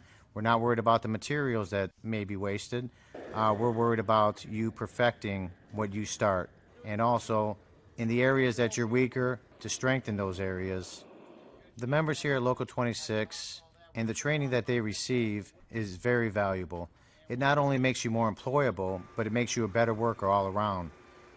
If you're willing to put in the hard work that I did, I guarantee you, you will have a great career too. We're back for inning number 4, 6-4 in favor of Joliet. This game has been a constant scoring chance. It seems like pitchers on both sides have been in tight spots all game long. Yeah, it's really been these high leverage situations for both pitchers, and that's why I think it's going to turn into a bullpen game pretty quick for both sides, because you're making all these high stress pitches, and eventually you're going to run out of energy. But so far the Generals still lead this one 6-4, and credit to DePore for last inning to get out with only giving up 1 run. But if you're Joliet, I don't think this 2-run lead is safe. You should be aiming for much more runs this inning. Yeah, it already is a bullpen day for the Oilmen, with Pricing back out to continue his day after he got the final out of the 3rd inning. And Brennan Fisher will lead off this 4th for the Joliet Generals. Joliet leading it by a score of 6-4 in the 4th, trying to win their first Midwest Collegiate League Championship. Here's a strike called in the count 0-1. Joe Silva trying to become the 3rd first-year manager in the league to win an MCL title. The other 2. Here comes the 0-1. Taken for a strike. David Bork, can you name him? Beat the Bork, impromptu. The other 2 MCL managers to win in their first season managing in the league, to win the league title. Here comes the 0-2. This is taken low and outside. I didn't count the 2010 or 2011 campaigns where the league was just getting going. But since the Oilmen have been around, beginning in 2012, 1 ball and 2 strikes, the count on Fisher. Here comes the 1-2. This is outside for a ball. We'll give it to you here. Kevin Franchetti of the Southland Vikings in 2017. And Justin Heisman of the Oilmen in 2012. 3 balls and 2 strikes on Fisher. And Joe Silva trying to become the 3rd first-year manager to win the league crown. Here's a 2-2. This is lifted foul out of play left side, and it remains 2 balls and 2 strikes. Just an impressive feat, too. This team was the bottom feeder in the MCL a year ago, and they go from worst to first, and now they're here in the MCL Championship game. I mean, it really is a great story for the franchise. Yeah, 8-24 last season under Matt Vituli. Joe Silva has taken over and flipped the script, 24-14 in the regular season. And now they're leading in Game 3 and a chance to win the MCL trophy here tonight as Pricing delivers outside to Fisher, and it's 3-2.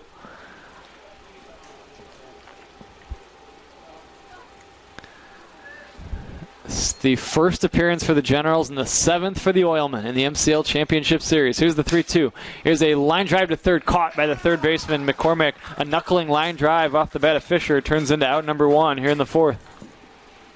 Good play by McCormick over there. Battling the sun, too. Has the sunglasses on, was able to see it, and just stabbed at the ball, made the catch.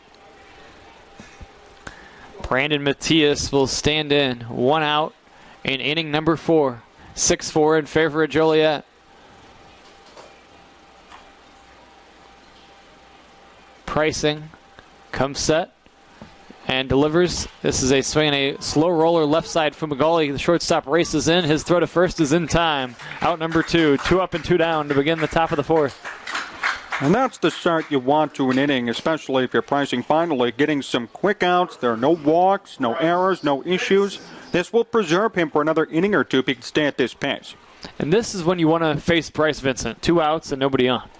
Oh, exactly. Bryce Vincent's been a big threat throughout the playoffs all season long. Hey, if you give up a solo home run here, I'd rather it be a solo homer than a 2-run shot. This is low for a ball to Vincent in the count. 1 ball and no strikes. Brandon Matias was retired a moment ago. He has 3 extra base hits in the last 2 games. Here's a ground ball left side. This is picked up by the third baseman McCormick. His throw to first is in time. It's a 1-2-3 inning for Tyler Pricing.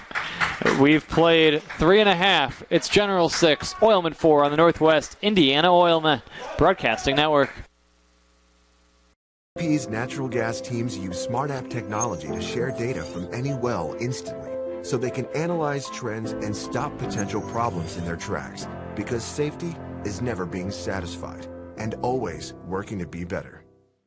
Why do more students choose Ivy Tech Community College over any other school? Ivy Tech offers flexibility, a wide variety of programs, and thousands of classes, including online options. Our certificates and degrees get students into a great career quickly.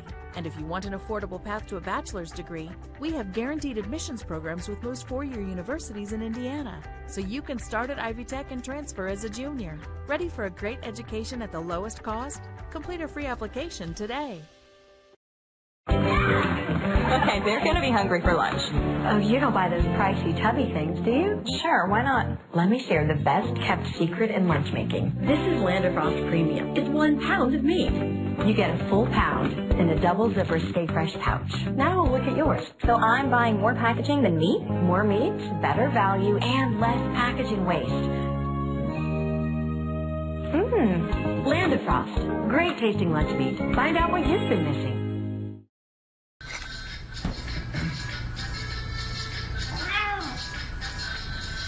You didn't do anything wrong. You just didn't know Miller Lite has more taste and only 1 more calorie than Michelob Ultra. Now, you do. Anthony Fumagalli leads off for the Oilmen to begin this 4th inning. Fumagalli, McCormick, Steinbach, the scheduled hitters in this 4th. It's 6-4 in favor of Joliet, and this is a good part of the Oilmen lineup. We'll see if they can go to work against DuPore in this inning. Yeah, you know, they've gone to DuPore a couple of times during this game. They put up the 3 spot in the first, and DuPore's kind of been on the ropes throughout the game. A couple of runs here can knock them out and force Joliet to get to their bullpen. That should be the goal for the Oilmen this inning. Here comes the wind and the fire from Sava DuPore. It's taken for a strike, and it's 0-1 on Fumagalli, who has been on base twice. He singled and scored his first time before drawing a walk in the second. Pair of 3-run innings for Joliet in the second and the third. A big 1-2-3 a moment ago for Pricing. Here's a line drive toward left center. On the run is the center fielder, and making the catch is Gould, the center fielder, to the left of straightaway. He races in and gloves it to retire Fumagalli for the first time today. Good play by Gould to cut off that ball in left center field. Looked to be a prime double, if not triple, had that ball gotten down and rolled to the wall. Instead, he cut it off and made a nice play. Now it's McCormick. He singled the other way in the first and eventually came around to score a run. He lined out to short in the second, and he bats for the 3rd time here in inning number 4. Here comes the pitch from DuPore. It's outside for ball 1. DuPore at 70 pitches now for the day. We'll see how much further he's extended. Again, an incoming freshman at UW Whitewater. Here comes the 1-0 pitch on the way. Swinging a grounder foul right side over toward the Oilman bullpen. It's 1-1.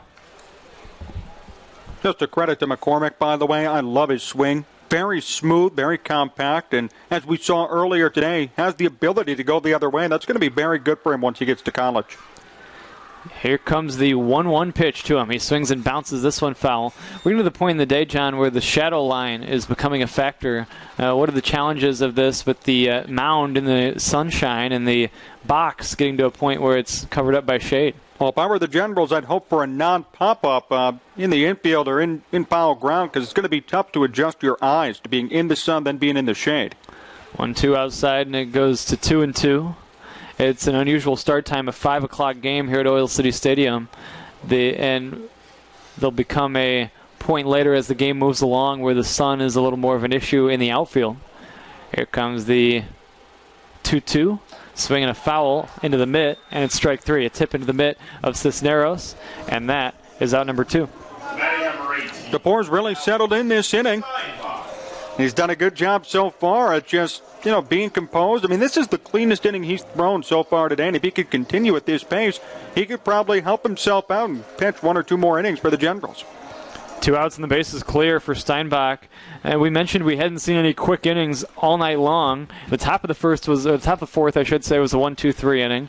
And now the first 2 men sent down here in the bottom of the 4th, and this is down for ball 1. Great to see everybody settle in and have this be more of a pitcher's duel. It was pretty surprising to think in Game 3 it's already 6-4, but nice to see both pitchers for both sides start to settle in, throw some strikes, and have it be more competitive. Here's the 1-0 low for a ball, 2 balls and no strikes. All 6 runs end up being earned against Brandon Tyler, by the way. And he was plagued by the 5 walks. 2 2/3 innings for the Oilman starter. 2 balls and no strikes on Steinbach. Powerful hitter at the plate. He takes low and outside for ball 3, 3-0.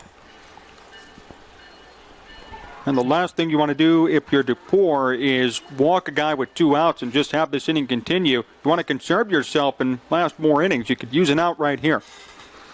Train whistles by beyond the left field fence. Here comes the 3-0. Breaking ball high for ball 4. A 4-pitch walk. And DePore now has walked 5 in his day. And it's surprising that he's only given up 4 runs with 5 walks. That's just a good job by him to keep runners on base and not have the inherited runner score. But you got to be careful here with Tomasic and Williams and Pesci due up. With this being the score that it is too, anything could happen. Connor Tomasic was involved in Game 3 of the championship series a year ago with the Oilmen taking on the Hounds. He takes a strike in the count 0-1. Again, this is just the 3rd time ever that I've walked into the stadium knowing this is the final game of the season, as it's the championship series coming down to a 3rd game. We had it last season. We had it back in 2016. Here comes the 0-1. This is taken for a strike, and it's 0-2. A year ago, the Oilmen dropping that decisive 3rd game to DuPage County. An interesting game where the Hounds scored 5 runs in the top of the 1st inning. The Oilmen responded in the bottom of that 1st with 3. Here's the runner goes, the 0-2 taken for a ball, and no throw is going to be made. He stole this entirely on DePore. Steinbach was nearly at second before the ball was delivered to the plate, and it's a stolen base. Great read on the bases by Steinbach, and actually a poor job by DePore at not checking up on his runners. That was an easy stolen base. But all of the scoring in the 1st inning of a 5-3 DuPage win in Game 3 of the 2020 MCL Championship Series against the Oilmen. Here comes the 1-2. Swinging a broken bat nubber to up the middle. This is going to be a tough play for Santarelli, and he throws it away. And now going to second on the play is Tomasic, and coming in to score Steinbach. The Oilmen move a step closer as they score a run on the wild throw by Santarelli. Tomasic legs that one out and then advances to second on the wild throw. And the Oilmen have made it a 6-5 ball game here in inning number 4. You just have to like the effort. You know it's an MCL championship game when Tomasic is hustling down the line. That could have been an easy play, but because of the hustle, it forced the bat throw and allowed the run to come in and score. Now all of a sudden, Oilmen have a runner in scoring position to tie the game up. Here's Williams.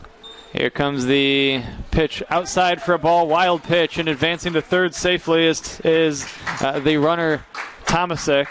It was a hit and an error a moment ago for Tomasic, as it was a tough play for the second baseman. It looks like he would have had that beat out regardless, and then the wild throw causes the run to come in, no RBI, and now, because of that situation and the wild pitch, we have the tying run at third for the Oilmen with 2 down here in the 4th. Started as such a quiet inning for DePore, and he got the first 2 outs, but we said can't be walking a guy with 2 outs, and it turns out to come back and bite him. You got to be careful here now with Williams up and Tomasic at third. Still 2 outs, and the Oilmen here a chance to tie it up. Let's see if Williams can come through. Here comes the 1-0 pitch. This is high for a ball, 2-0. 2 outs and nobody on base. And it turned into a run and maybe more. A hit, a walk, and an error. 2 balls and no strikes on Williams. Dupour maybe nearing the end of his day by this point. Here comes the 2-0. This is high for ball 3. 3 balls and no strikes. Dupour has walked 5 and hit 2 already in this game. He's given 7 free passes to the Oilman offense in the first 4 innings. And that's a huge credit. I mean, I'm surprised it's a 6-5 game with all of those free passes given up. Williams trying to tie it. Here comes the 3-0. He takes a strike, and it's 3-1. Williams getting set to head back to Michigan State after he completes his summer season. Member of the Big Ten Conference with the Spartans out in East Lansing, Michigan. 3 balls and 1 strike on him. Here comes the pitch on the way. Swing and a miss. And we go full at 3-2. Big pitch right here for Dupour. I mean, this could determine the rest of his day. He could either at least finish this inning or maybe last one more with an out right here. But if it continues, we already see action in the Generals' bullpen. His day could be closer to over. Joliet clinging to a 6-5 lead. 3-2. Here comes the payoff pitch. This is high for ball 4. Williams walks.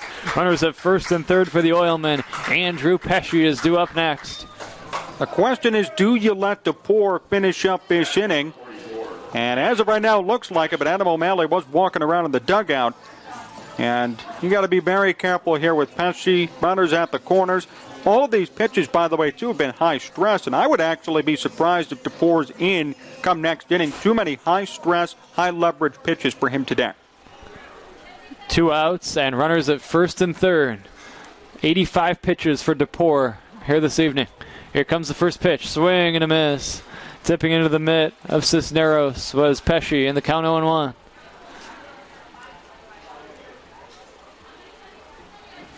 Runners take their leads from first and third. 2 outs, 6-5 Generals, bottom of the 4th. Runner from first goes, pitch, a strike, and stealing second uncontested is Williams for the count 0-2 on Pesci.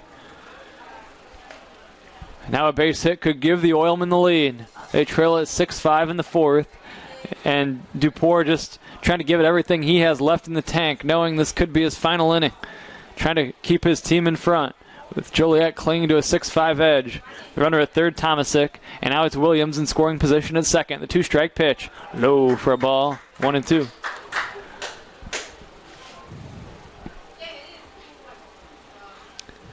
Beautiful night at Oil City Stadium, an early evening. Happy to have you with us on the Oilman Broadcasting Network. A lot of tense moments early with so many base runners on both sides. Here comes the 1-2 pitch. This is taken just high for a ball, 2-2.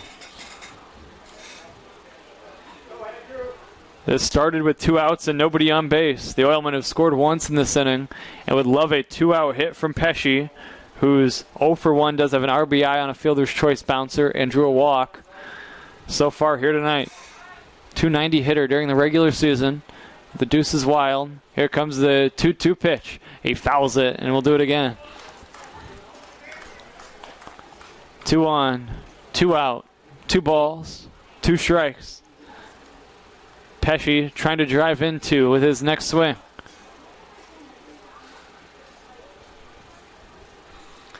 Dupour ready. He gets the sign that he likes from Cisneros, the Joliet catcher. And here we go again, 2-2. Swinging a line drive right field. This ball's going to hang up there. The ball was well hit by Pesci, but it's caught by Veruso, the right fielder, on a hot smash line drive, and the inning ends. The Oilmen settle for 1 run on 1 hit and leave 2. After 4, John will have it for you when we come back. Generals 6, Oilmen 5 on the Northwest Indiana Oilmen Broadcasting Network. Avenue Bridge is now open to save you time and take you to the moments that matter faster. As the gateway of Lake County, Indiana, it's your shortcut between Chicago and Northwest Indiana, potentially saving you half an hour and over 10 miles versus the Boardman Expressway. Use it to get home faster, take the stress out of your commute, and access area industries and attractions. Try it today and see why the Klein Avenue Bridge is the shortcut you've been waiting for. Hello again, everybody. This is Matt Maloney of the Matt Maloney Real Estate Group, powered by Keller Williams of Northwest Indiana. The region is a beautiful place to live, and I've soared to new heights to market your listing to the best and widest possible audience. Call me today at 219-301-0477 or visit mattmaloneyrealtor.com and let's get started. It's not baloney. I'm Matt Maloney.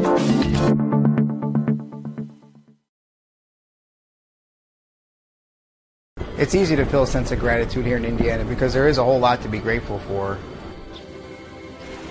Family and friends and enough calmness around you to really appreciate the simple things. I really just try to show gratitude by doing my part, working hard, being friendly and kind. I feel really lucky to live here. The values that built Indiana are here in Strachan Van Til. We're Indiana's grocery store, and we're proud to be Indiana made. Top 5 here at Oil City Stadium. John Zaghloul, Brandon Vickery here with you. It's Game 3 of the MCL Championship Series, and the Generals cling to a 6-5 lead. For the Generals this inning, it'll be 5-6-7. Jonas Goldbranson, Jack Enright, and Jimmy Cisneros due up. And back on the mound for the Oilmen, doing a great job in relief, is Tyler Preissach. Yeah, no question about it. The Oilman bullpen has been stellar the last few nights, and that has been a huge plus here in postseason play. In the regular season in the summer, let's face it, sometimes you have 2 or 3 arms available. You have guys slotted out 5 innings, 2 innings, 2 innings, and that's how the game's going to unfold. To be able to maneuver and manage the game in that way in the playoffs has charged up TJ Merrick, and he's done so well and handled this pitching staff well here in the postseason. So we will see Goldbranson, Enright, Cisneros due up. Generals, if they win today, first ever MCL championship. And that would be a nice story, as we talked about earlier. A team going from 8-24. They had a new manager, new players, and they came through this year. And I think either way, it's a great success story for them, even if they lose. Yeah, no question. This year has been a tremendous success. They've done a great job. Their coaching staff, Joe Silva and Adam O'Malley, have really turned things around and changed the culture into a winning one with the Joliet Generals. Here is Goldbranson to step in. 0-for-2, 2 flyouts, both to center field. He'll take that breaking ball for a strike. Good command on that pitch from Preissach. It's 0-1.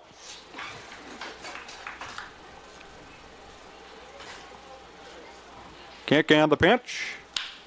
Ground ball in the hole and through for a base hit. Goldbranson finds a hole in the left side and gets on base to begin the inning.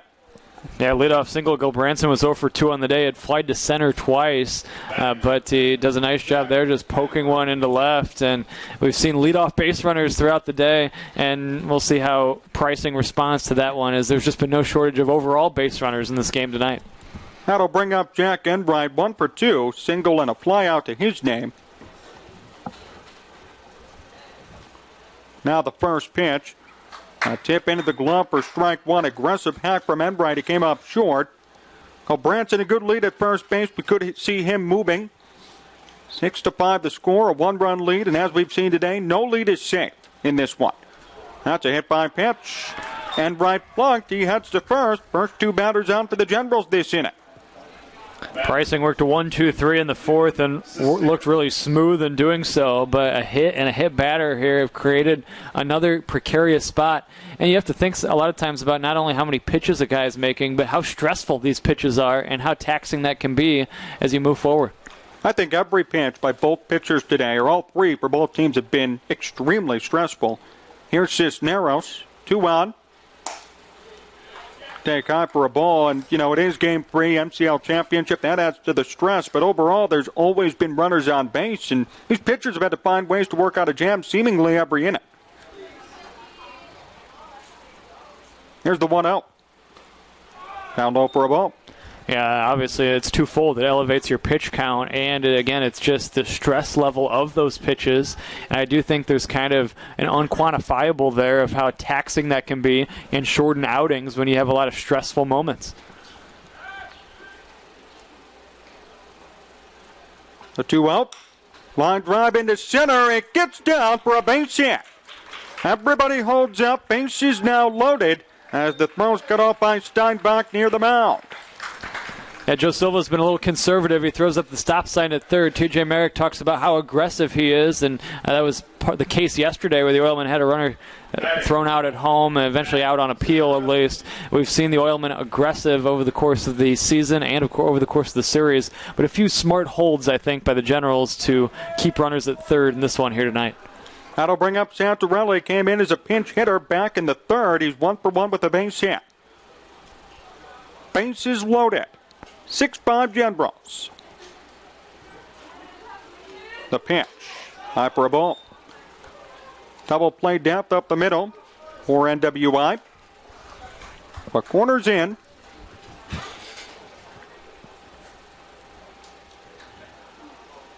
The 1-0 pitch.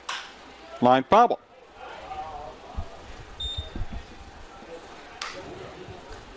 Santorelli only hit a .176 on the season. Turned it on in the postseason, though. He's getting some regular at-bats. Did well in the Panthers series and has done well here in the MCL Championship. The 1-1. Inside called a strike. Good pitch, breaking ball that caught the inside corner. 1-2 now the count. Bases loaded, full of Generals. Nobody out in the inning.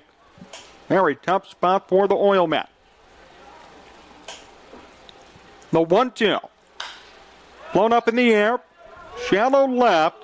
Infield fly is called. Batter is out. Nobody advances. And a good out there for the Oilmen. One away. It's as good as a strikeout with a bases loaded, no out situation. Those are the two things you don't want as an offense, a pop fly on the infield or a punch out, and it was the former there in that spot. And now, the Oilman infield is thinking double play. That'll bring up Joe Baruso with 1 away. 1 for 1, walk, run scored, and a base hit.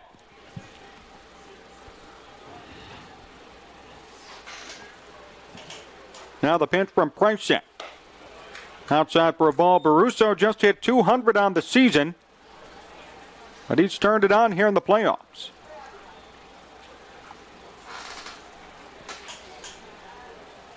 The 1-0. Outside. Joe Silva, as he puts him in the lineup for his speed, for his defense, and his ability to get on base. Walks a lot despite not hitting too much.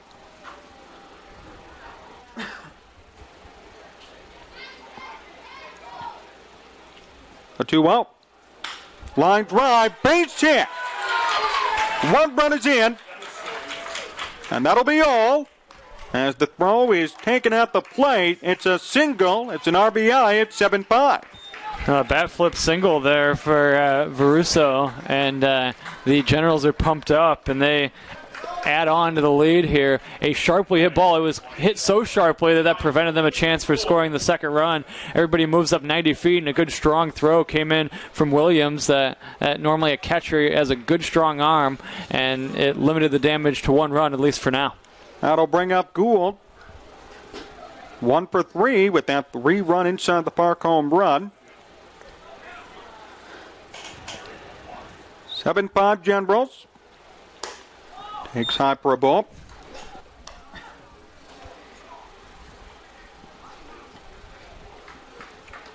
And right at third, Cisneros at second, Baruso at first. The 1-0 from Price. Cracked to deep left center, near the wall, it's gone! A grand slam for the Generals. 11-5. Well, Gould had an inside the Parker earlier, a 3-run job, and now an outside the Parker. This one a grand slam, and it's a big-time blow here in this 5th inning. And the day might be over here. We'll see what TJ Merrick wants to do, but Pricing gives up the grand slam, and all of a sudden it's a bit of a rout, and we are going to have a new pitcher, John, coming in. 7 RBIs on the day for Gould. We'll be right back on the Northwest Indiana Oilmen Broadcasting Network. Safety doesn't come in a box. It's not a banner that goes on a wall. It's not something you do now and then, or when it's convenient. It's using state-of-the-art simulators to better prepare for any situation.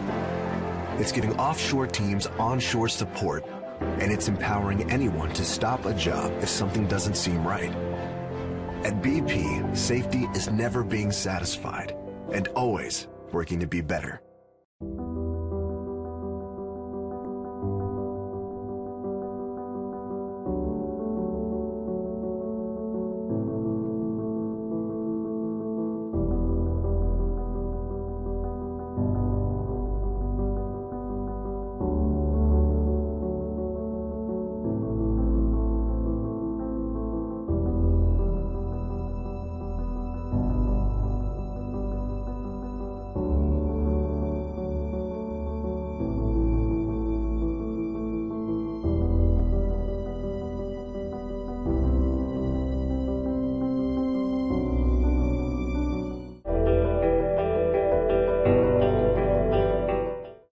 Why do more students choose Ivy Tech Community College over any other school? Ivy Tech offers flexibility, a wide variety of programs, and thousands of classes, including online options. Our certificates and degrees get students into a great career quickly. And if you want an affordable path to a bachelor's degree, we have guaranteed admissions programs with most four-year universities in Indiana. So you can start at Ivy Tech and transfer as a junior. Ready for a great education at the lowest cost? Complete a free application today. Rise and shine. All right. WJOB's Jim Deedlow starts your weekdays at 6 a.m. Jed in the region. And be sure to follow us on Facebook. WJOB, AM 1230 and 104.7 FM. Well, a shocking turn of events here at Oil City Stadium. A grand slam from the Joliet Generals. They've scored 5 this inning. It's 11-5. And a new pitcher now in for the Northwest Indiana Oilmen.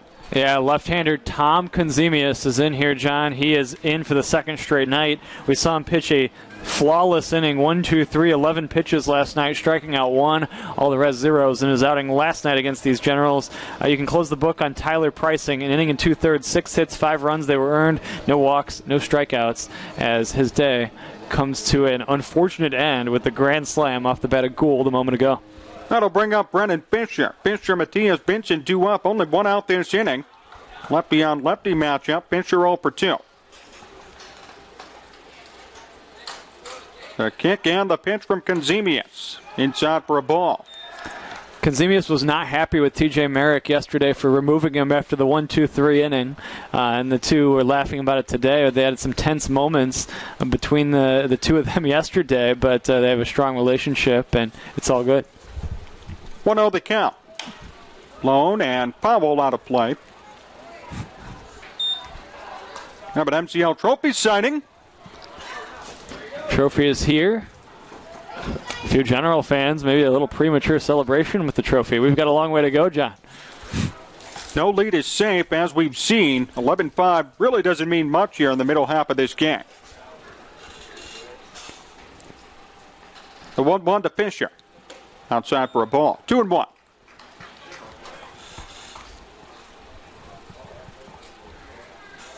Both teams short on pitching here in Game 3. Should see many more arms enter for both sides as we move forward. Konzemius, the third pitcher for the Oilmen today. Here's the 2-1. Popped up, right or left side. Over in the hole is Fumagoli. He'll make the play in shallow left. 2 away in the inning. That'll bring up Matthias. That's when you know you have a good relationship, though, getting back to the Konzemius-Merrick conversation, when they can be a little heated, but that's competition. A pitcher should really never want to come out of a ball game, and the manager has to make the best decision he can, and then the next day you're laughing about it. That brings up Matthias. 1 for 2, double, walk, run scored, and a ground out. Take down low. That ball hit home plate umpire Art Garcia. He seems to be okay. One of the league's longest tenured umpires, and has umpired probably the third most games behind Mike Clay and Todd Elias in league history. Now the 1-0. Ground ball to short. Fumagola. Field throws on the first in plenty of time, and that's the inning, but not before some damage. It's 11-5 Generals. We head to the bottom of the 5th on the Northwest Indiana Oilmen Broadcasting Network. I think that they're really onto something at this clinic when it comes to the data, when it comes to being able to quantifiably identify people's movement, when it comes to exercise prescription, when it comes to progression, when it comes to being open-minded to utilizing technological advances as well as the scientific advances to help athletes get better, to help them move better, help them squat better, and ultimately help them prevent further injuries. I think that if you can prevent an injury, prevent an injury. Being able to identify and correct areas where you may not be moving properly in biomechanics, or areas where certain muscles aren't firing off, can and will prolong your career as an athlete. Okay, they're gonna be hungry for lunch. Oh, you don't buy those pricey tubby things, do you? Sure, why not? Let me share the best kept secret in lunch making. This is Land Frost Premium. It's 1 pound of meat. You get a full pound in a double zipper Stay Fresh pouch. Now we'll look at yours. So I'm buying more packaging than meat? More meat, better value, and less packaging waste. Land Frost. Great tasting lunch meat. Find out what you've been missing. 5 here at Oil City Stadium. John's Glow, Brandon Bickery here with you. A new pitcher for the Joliet Generals. It's going to be Garrett Moran making his season debut here for Joliet. Hope to face off against the 8-9-1 hitters for the Oilmen, Anthony Villarreal, Mike Carey, and A.J. Wright. Yeah, Moran, as you mentioned, another new arm for Joliet. They have really added on to their pitching staff for this decisive game of the MCL Championship Series. Dupour done after 4 innings, as we had kind of predicted in the last inning. He allowed just 4 hits, but there were 6 walks issued by the starting pitcher. 5 runs, but only 2 of those runs are earned. He struck out 3 through 94 pitches, and right now he is in position to get the win in the championship clinching game. That'll bring up Villarreal. The Oilmen have some work to do. Last inning, Generals struck for 5, including a big grand slam for Michael Gould with 7 RBIs. We talked about it off the air. That has to be a franchise record, and this game isn't even close to being over. Yeah, all on 2 swings of the bat. And inside the park, 3-run homer and a grand slam in the same game. What a day for Gould. And you worry about Vincent, who was great during the regular season. You worry about Matias, who has really harmed you all series. But today it's been Gould who's been the star of the offense for Joliet. That'll bring up Villarreal to lead things off. Oilmen need some help here this inning. Villarreal 0 for 1 with a hit by pitch and a ground ball into a double play. Line drive on the first pitch, left center field. It's caught, a leap. And it's caught by Gould for out number 1.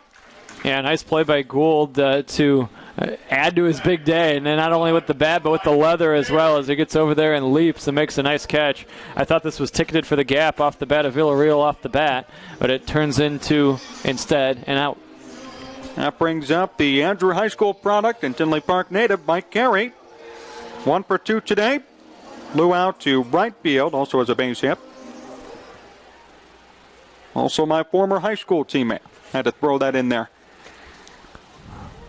I was going to say he's our favorite Andrew High School product, but maybe I need to rethink that. Fouled away. Well, Jimmy Carey would be up there too, but I know he's been hurt for the rest of the season.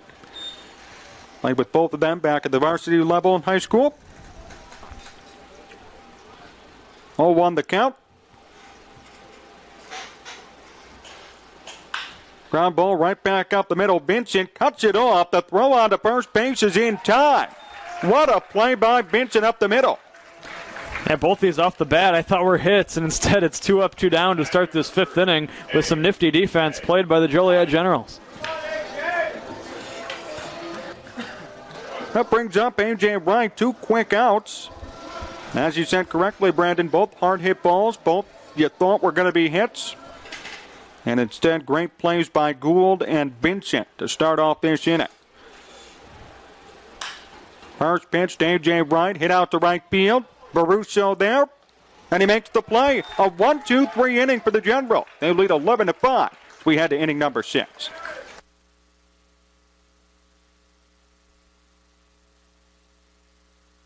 Safety isn't a list of boxes to check. It's taking the best technologies out there and adapting them to work for you. The ultrasound that can see inside patients can also detect early signs of corrosion at our refineries. High-tech military cameras that see through walls can inspect our pipelines to prevent leaks. Remote-controlled aircraft can help us identify potential problems and stop them in their tracks. At BP, safety is never being satisfied and always working to be better.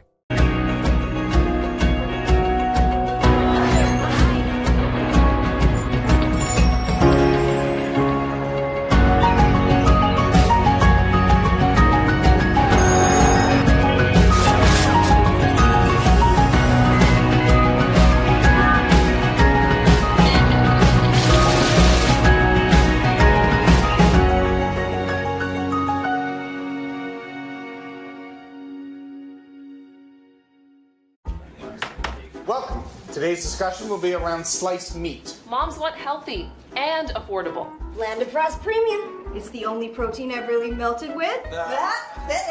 Let's remain calm. What about byproducts? No. The Land of Frost quality, très magnifique.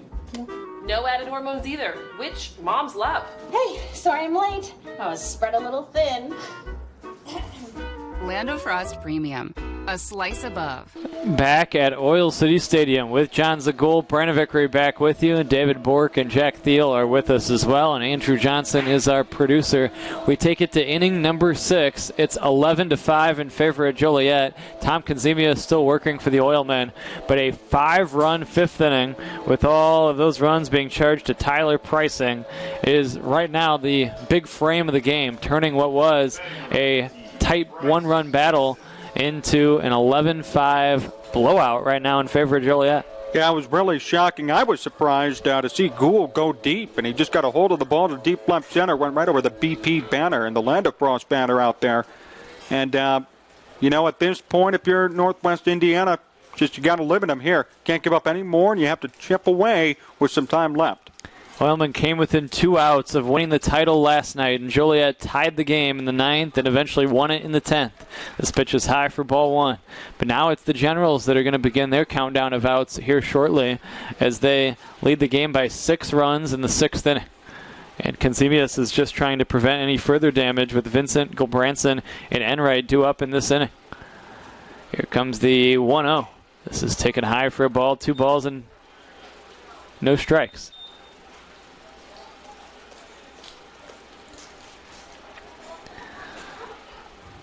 Late summer night at Oil City Stadium, the final night of the season. Here comes the 2-0. This is swung on and fouled in the count 2-1.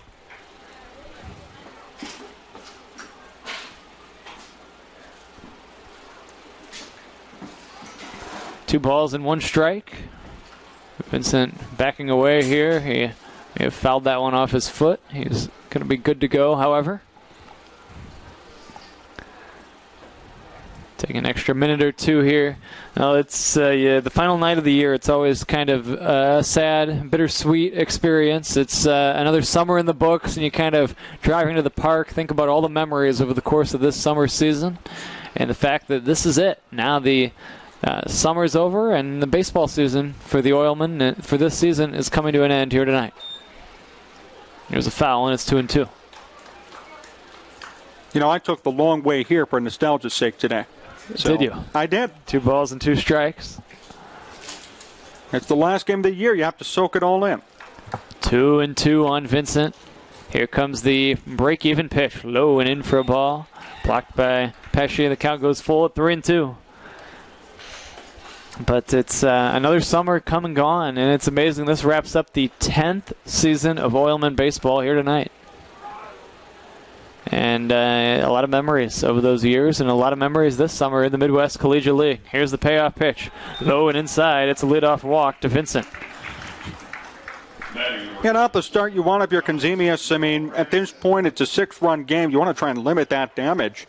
Now Joliet here, a chance to pile on, and if I were them, I'd put up as many runs as you could, because in a 6-run game with a couple of innings to go, anything's possible. Gulbranson standing in next. Runner at first is Vincent. The Oilmen had their chance last night to clinch the crown and couldn't quite do it. Here's a Tapper foul.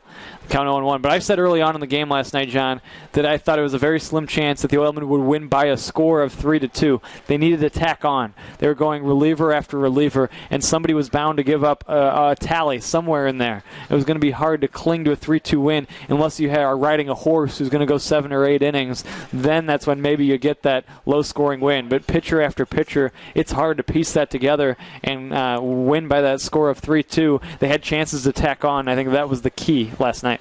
And, it's surprising that you use all those pitchers and you're in the game throughout. I mean, we see in this league pitching is always a big issue for many teams. And when you have to go to the bullpen that early and have different guys come in, it usually never works out. So to the Oilmen's credit, they made it a competitive game. Is a broken bat fister to the right side, fielded by the second baseman Tomasic. He takes the out at first base for the first out of the inning. Gil Branson is out number 1. Vincent goes to second, and Enright due next. Good job by Vincent to make it to second base, but a good play at second by Tomasic. Again, go where the ball's taking you. The ball took him towards first base. Didn't worry about the lead runner, and Vincent just wanted one out. And the bat now in shreds as Enright steps in next. One out and runner at second base. Jack Enright trying to add to the general lead. He takes a strike from Consemius, and it's 0-1. Good crowd on hand. They're well aware that this is the final chance to catch an Oilman game this summer and the chance to watch a championship moment for one of these two teams here tonight. Here comes the 0-1 pitch. This is taken high for a ball, 1-1.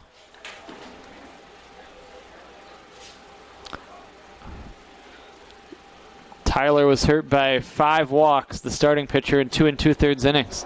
Then Pricing was just hit hard, including the grand slam by Gould. Gould, an inside the park 3-run job earlier. Here's the 1-1. This is taken for a ball, 2-1. On the flip side, though, too, DePore had a lot of walks. I mean, this has not been a well-pitched game by any stretch. It's just been a matter of who could come through with runners on base. It's August the 15th. Many players have gone back to their respective schools by this point. Here comes the 2-1. This is swung on and lifted foul off to the right, not a play, and it's 2-2. And that combined with the amount of baseball played this week has led to thin pitching on both sides here on this Sunday evening. Yeah, the Panthers didn't do the Generals any favors by forcing the game 3, and that, put them out. And as for the Oilmen, a couple of tough games against the Vikings. They won, but they had to use a lot of pitching. 2-2 on Enright. Here comes the pitch on the way. Swing and a miss. Strike 3. Enright is out on strikes, and there's 2 outs in the 6th inning. That'll bring up Cisneros. Yeah, great pitch on the mound for Consemius. And it'd be nice here if he could get out of this inning giving up nothing, considering you have the leadoff walk. Could build some momentum for the Oilmen as they head to the bottom of the 6th. Yeah, they certainly could use some momentum. Down by 6 here in the 6th. This is a 3-0 Oilman lead early. The Generals have scored the bulk of the runs since. Here's a foul back to the screen.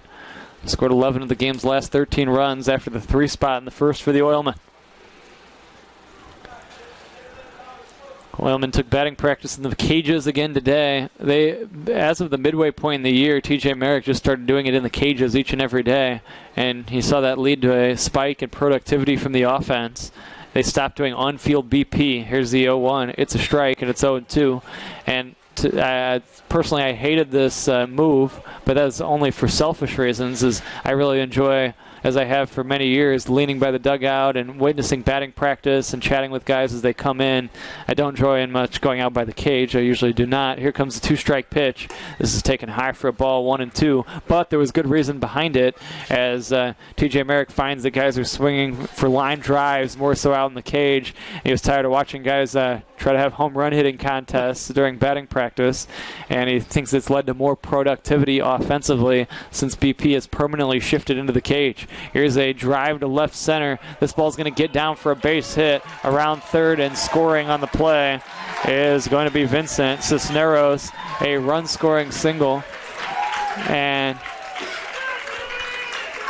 a huge round of applause for Cisneros as a run comes in and scores, and it's 12-5. I appreciate the enthusiasm, but it already is a 6-run game. Nevertheless, a good hit by Cisneros to come through, and every run matters, as we talked about. Now a 7-run lead, much better than 6, knowing how this game's going and knowing how much pitching the Generals have.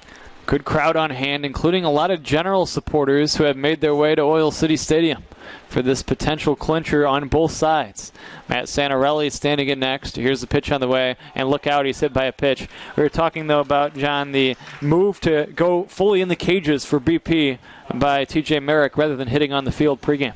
I thought it was a great idea for a number of reasons. Obviously, the line drive thing's one, but also guys getting less tired. I mean, you have to come to the game early. You're out on the field already. The sun's beating down on you. You got to go shag the baseballs. Versus being in a controlled environment like a cage, you get less of a chance to get tired out before the game. Joe Veruso is standing in next. Veruso, after a bit of a delay here, will stand in. Remember, bat flipped a single the last time, and then the following hitter was Gould with the grand slam.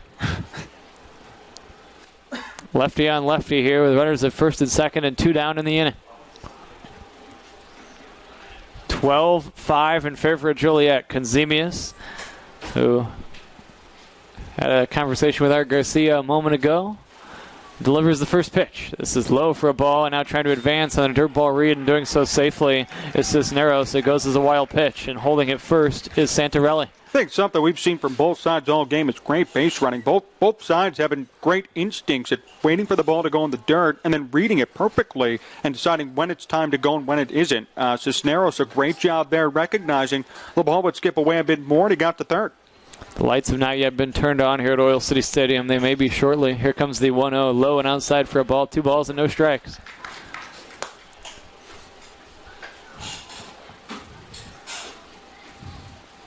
Two and 0 on Veruso. Runners take their leads from first and third.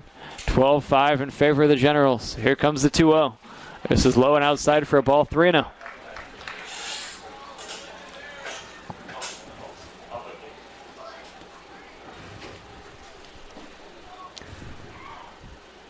Three balls and no strikes. 2 outs in the inning. Here comes the pitch on the way. This is taken outside for ball 4. It's a walk to Veruso, and the bases are full of Generals here in the 6th. Michael. Really tough because you had 2 outs and only one on and benched in. That didn't work out. Now you got bases loaded. The inning continues. Just a tough spot for Conzemius and for the Oilmen. Bases full for Joliet. 2 down in the inning. Generals already leading by 7. Conzemius trying to keep the Oilmen somewhat in the game. Here comes the pitch on the way. Swing and a miss, and the count 0-1.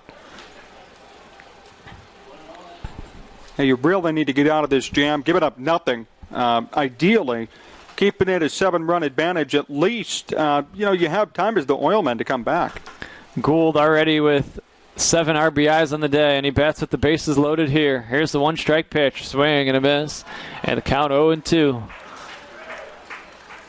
Now, as a baseball fan, I'd like to see him drive in all 3 and have a 10 RBI day. I'm just saying. But either way, obviously a great day on his part with the 7 RBIs. Let's see. Where's the mute button on your microphone here? This is Oilman Radio and Broadcasting. Here comes the 0-1. This is taken. Ooh, it just missed, and it's ball 1. It stayed a little bit upstairs. It's just Brandon Vickery with you now. John Zagul has been escorted out. 1-2. There was a broadcaster ejected from a Horizon League tournament a few years back. Here comes the 1-2. This is low and in for a ball at Green Bay. No swing, says Ryan Verver, the first base umpire, and we go even here at 2-2. But this is not the case. John is still with us, actually. 12-5 in favor of Joliet here in inning number 6.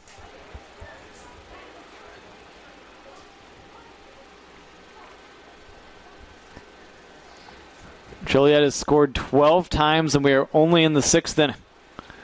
Here's the 2-2 pitch. This is swung on, and a broken bat, fly ball towards center. It's going to drop for a base hit. Everybody moves up 90 feet, and it's going to be an 8th RBI for Gould. Gould with a run-scoring single. He has 8 RBIs in the game. It's Cisneros comes in and scores. Santorelli to third and holding there, and the bases remain loaded, and it's 13-5 Joliet. It's an 8-run game right now, so if Gould wasn't here, I mean, this would be an entirely different game. You have to think, if there was an MVP for this game, it certainly would go to Gould. He's done a great job so far today. I mean, to really willfully on his own give the Generals this big lead. Brennan Fisher will bat with the bases full of Generals. 13-5 in favor of Joliet. We are only in the 6th inning. Conzemius trying to get the final out of this frame. There's action in the Oilman bullpen. Here comes the pitch on the way. Swinging a foul at the plate in the count 0-1.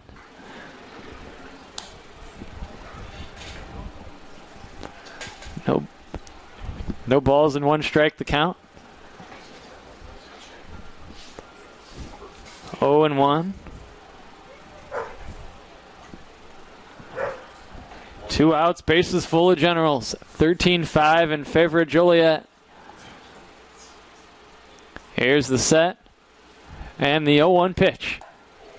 Taken high for a ball, 1-1.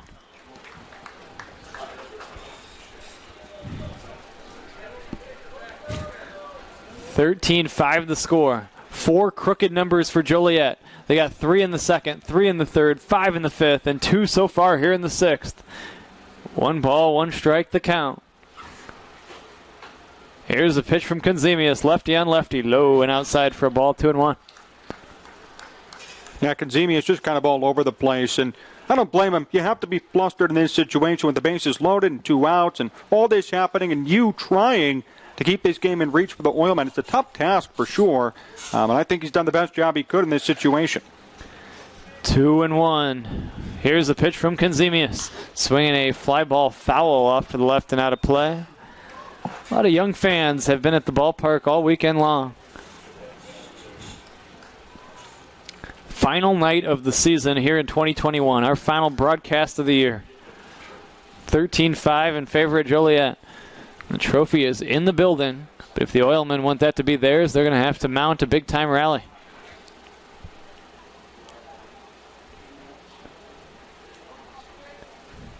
Here comes the 2-2. This is high for ball 3. We go full at 3-2.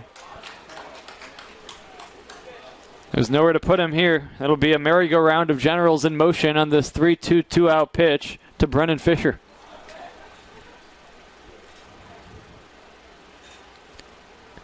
Here's the set.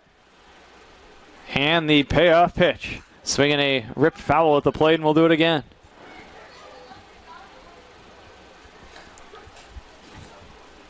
This situation is twofold. If you're the Oilmen and you get the out, at least you stay in the game. But if you're Joliet and you get a hit here, you could really break this one wide open. Already an 8-run deficit, and the Oilmen cannot afford to fall any further behind. We are in the 6th inning. Oilmen being out hit 11-4, and they've really been outplayed by Joliet by a wide margin so far here tonight. Here comes the payoff pitch again. This is swung on and lifted in the air, right back on it. He's moving over. He's going to come in now, and he cannot make the catch. Wright drops the ball.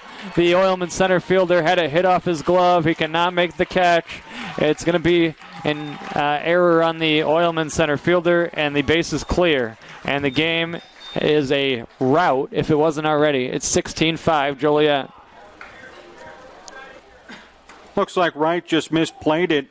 Maybe the wind played some issue on that, but it looked like he had a beat on it the whole time. Just could not find a way to camp under it and make the play. That's a very tough blow for the Oilmen.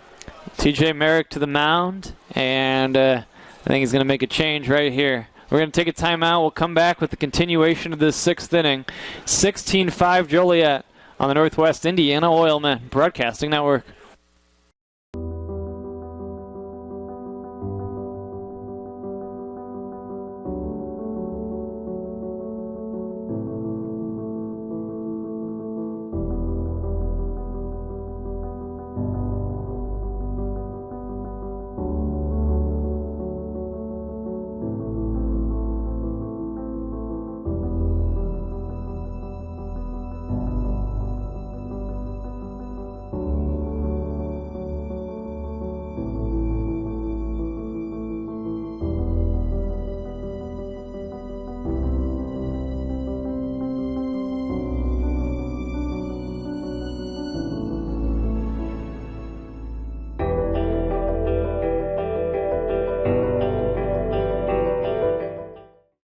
rise and shine. All right. WJOB's Jim Deedlow starts your weekdays at 6 a.m. Jed in the region. And be sure to follow us on Facebook. WJOB, AM 1230 and 104.7 FM.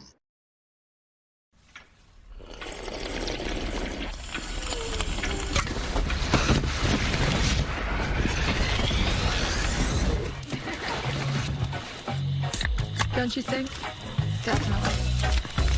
Well, lights have been turned on here at Oil City Stadium. That's about the best news I can report right now from an Oilman standpoint, as this is the second straight 5-run inning for the Joliet Generals. It is 16-5 Joliet, and there's a new pitcher on the mound. It's right-hander Mason Kasprisen in to pitch for the Oilmen. He takes over after Tom Konzemius goes an inning and a third, allows 2 hits. He can't close the book on him yet, as he's still responsible for Fisher at second. Although if Fisher scores, he'll be an unearned run, so it'll be a 2 earned run day for Konzemius and either 4 or 5 total runs. He walked 2 and struck out 1, and Kasprisen goes to work for the Oilmen. Yeah, Kasprisen, 9 innings on the season, a 10 flat ERA. At this point, with it being 16-5, if I were him, the goal is just to get outs. Just find a way to finish up this inning, and for that matter, this game, and hope that if you're the Oilmen, you can at least chip away here. The good thing is it's on the 6th inning, so there is a chance, but you got to score 11 runs in 9 or 10 or 9 outs to go. I mean, it's going to be tough for them to do it.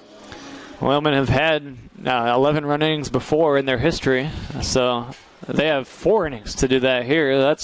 And it can be an eternity in baseball, but you've got to try to limit the damage, as Matthias is always dangerous, and he's the first hitter faced by Kasprisen. This is taken for ball 1 ball and no strikes. I guess limiting the damage is kind of out the window. Already 5 in the bank in this inning, but you can't allow it to continue to compound. Kasprisen pitched a shutout inning of 1 hit ball last night, in which he threw just 12 pitches. And again, all these pitchers, John, here's the 1-0, and this gets past Pesci, and it's a passed ball advancing to third safely as Fisher. All these pitchers working on no rest as they are working back-to-back days, something they haven't done a lot of this summer. That's why you can't blame them. I mean, it's just a matter of desperate times and desperate measures. You don't have a lot of pitching if you're the Oilmen. You have to throw guys multiple days in a row. It's tough, but that's what you have to do in a Game 3. 2-0 on Matthias. Here's the pitch on the way, swinging a foul at the plate, and it's 2-1. One thing you really hope for with how good of a rivalry this has been this season, how competitive and close the whole season series has been, and how good these two teams have been all season long, you really hope for a close game to decide it. And that's really what I was hoping for either way coming into play today. But it has turned into a blowout in favor of Joliet, which appears to be on the way to its first MCL title. Here's the 2-1, taken high for a ball, 3-1. They've just had all the momentum today. I mean, you start, being down 3-0, then coming back and scoring 3 right away, then scoring 3 again, and then 2 straight innings of 5-run ball. I mean, that's going to give you a lot of momentum. Here's the 3-1. This is taken for a strike, and it's 3-2. Matthias, the 9th man to bat in this inning. The energy just kind of sucked out of the Oilman crowd and dugout at this moment. Here comes the payoff pitch. This is taken outside for ball 4. Runners at first and third now, and Vincent will bat for the second time in the 6th inning. He walked earlier in this inning. He's walked twice in the game, and he's 0 for 2 officially. He bats with men at first and third and 2 down here in the 6th. Now, this is really a signature inning for the Generals to go all the way around and put up these 5 runs. I mean, it's really shocking, frankly. But they've done a good job this inning at just keeping the pedal to the metal and putting up more runs. Here's a strike, and it's 0-1. They've been selective to their credit all game. They forced the Oilmen to throw strikes, and when they have thrown strikes, they've really pounded the baseball. 0-1 on Vincent. Runners at first and third for Joliet in the bottom, or I should say the top of inning number 6. Here comes the 0-1. Outside for a ball, 1-1. And again, the Oilmen, in some regards, putting all the chips in yesterday, using everybody. And although they all had a low enough pitch count where they could come back and pitch today, there are challenges associated with doing that, and you don't know if you can come out and be as sharp as you are when you have a day or multiple days of rest. Here comes the 1-1.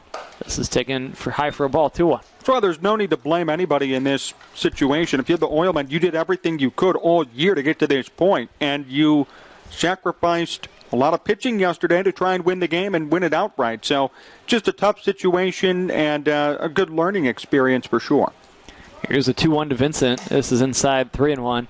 And you also think this could be a different story if teams were at full strength. But unfortunately, Jacob Ferry has gone back to school now. Komet was going to be here, but then he ended up being out as he had an issue with a dental-related issue toward the end of his summer.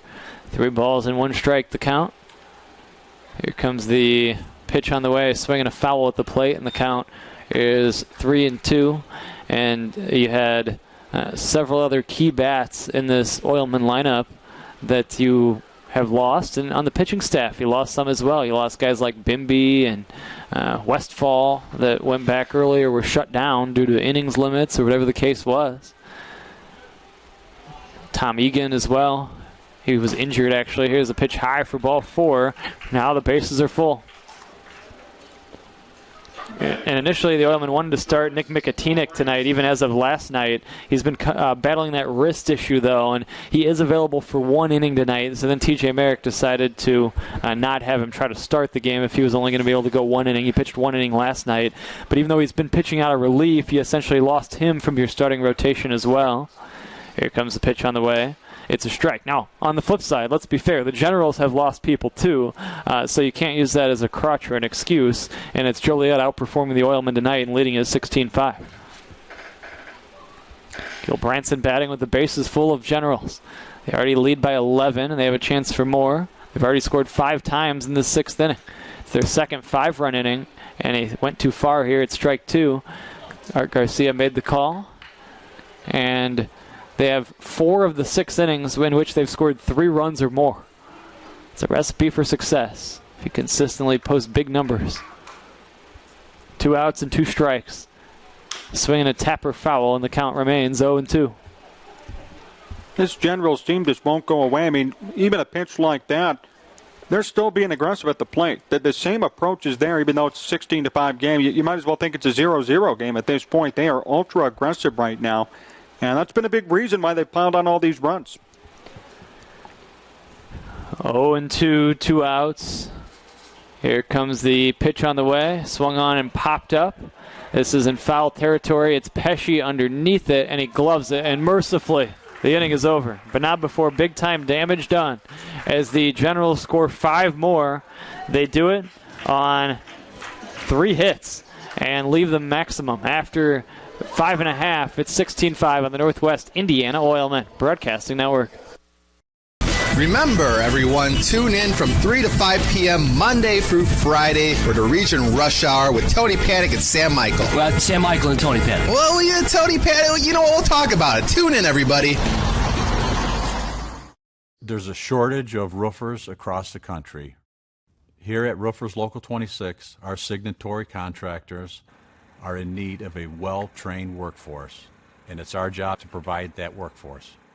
We are looking for people that are self-motivated, people that are reliable, people that are willing to give a hard day's work. In return, they get a good paycheck with good benefits. This is not a job, this is a career. If you're willing to put the time and dedication in, we're willing to provide you the tools and training necessary for you to succeed in the roofing industry. We've been doing this for almost 100 years. We know how to get the job done. Don't let pain knock you out of the ring. Our hand, wrist, and elbow experts are pioneers worldwide. You need us in your corner. Midwest Orthopedics at Rush. Make an appointment today. After our minimally invasive spine surgery, 80% of golfers maintained or improved their handicap. Be treated by the pros to play more like a pro. Midwest Orthopedics at Rush. Make an appointment today. Well, here we go. Bottom of inning number 6. It's 16-5 in favor of Joliet. The Oilmen have permitted 5 runs in each of the last 2 innings, and the pitching just running a little thin for Northwest Indiana here on this Sunday. As we talked about, I mean, no one to blame per se. It's just a tough situation, and the Oilmen's they've done their best with what they've had, but unfortunately, what they've had haven't gotten the job done tonight. Anthony Fumagalli will lead off this inning. 16-5 the score in favor of Joliet. The score, I should say. Again, 16-5, and the hit count favors the Generals 11-4. Here's a fly ball right field. The frustrated Fumagalli slams the bat aside as the right fielder Veruso tracks it. He goes back a few steps and he hauls it in. That's out number 1 in the 6th inning. Good start on the mound for Moran. He's done a good job at just limiting damage so far today. Yeah, he came on in relief of Dupour, who is in line for the win. The starters are the pitchers of record here tonight. Dupour on the positive side and Tyler on the other. Moran in his 2nd inning of work, and he has been extremely efficient in getting the first 3 outs he's gotten on just 4 pitches. This is taken for ball 1, 1 ball and no strikes. And another quick out to begin this frame. Swing and a miss by McCormick, and it's 1-1. If you're the Oilman, you start to, at least from an Oilman standpoint in my seat here, starting to think about 2022. 1 ball, 1 strike, the count on McCormick. Here's a ground ball to the left side. This is fielded by Vincent. He collects it and throws out McCormick for out number 2. Year 11 of Oilman baseball is coming up next season. And TJ Merrick, I think, has done a very good job as the manager, and we'll see if they're able to retain him, as they've had a revolving door of managers since Adam Enright's departure. And I think if they can, he will be able to field a competitive roster next season. As we've learned, TJ is a relentless recruiter. Yeah, I would be scared if I were anyone else in the MCL when it comes to Merrick returning and this Oilman team being back. I mean, they had a great year, great recruiting. They were the number 1 seed, and they made it to a Game 3 of the MCL Championship. They will be back in 2022, no question. Here's a swing and a miss, and the count 0-1. Meanwhile, Joe Silva, you have to take your hat off to him and the tremendous job that he has done with Joliet, having this team go from worst to possibly first if they can hold on to this massive lead and win the MCL title here tonight. Here comes the 0-1. Swing and a miss, and the count 0-2. I do have to give a shout-out to last year's Generals broadcaster Alex Coyle. Feel really bad he isn't here. He saw the team at its worst, but unfortunately couldn't see them at their best so far this year. And to this year's Generals broadcaster, Kevin Redfern. I believe he's tuning in today. Here comes the 2-strike pitch. This is a ball. They're both actually students at Arizona State, and Kevin had to go back to school and was unable to be here for this playoff run. I know he was very sad to not be here for this postseason. Here comes the long set and the 1-2 pitch. This is low for a ball, and our friend Sam Oppenheim is now working at the worldwide leader in ESPN as a producer or production assistant. 2 balls and 2 strikes the count. I'm sure all of the Joliet Generals broadcasters and managers, past and present, are going to be thrilled to see the franchise earn its first league crown. Started with Joe Hernandez and then Matt Vituli, and now a new Joe Silva, at the helm here this season. 3-2 here. Full count on Steinbach. 16-5 Generals, bottom of inning number 6. The 3-2 taken for strike 3 called. 1-2-3 for Moran in the 6th. We have played 6. It's 16-5 Joliet on the Northwest Indiana Oilman Broadcasting Network. Safety doesn't come in a box. It's not a banner that goes on a wall. It's not something you do now and then, or when it's convenient. It's using state-of-the-art simulators to better prepare for any situation. It's giving offshore teams onshore support, and it's empowering anyone to stop a job if something doesn't seem right. At BP, safety is never being satisfied and always working to be better.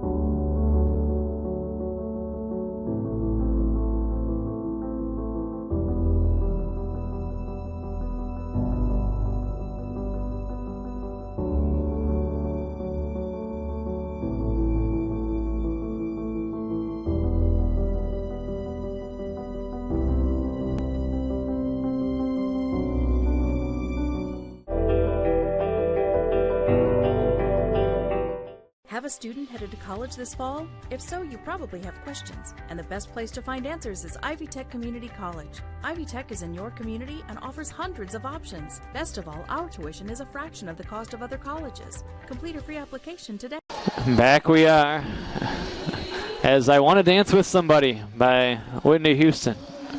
Blares through the speakers of Oil City Stadium.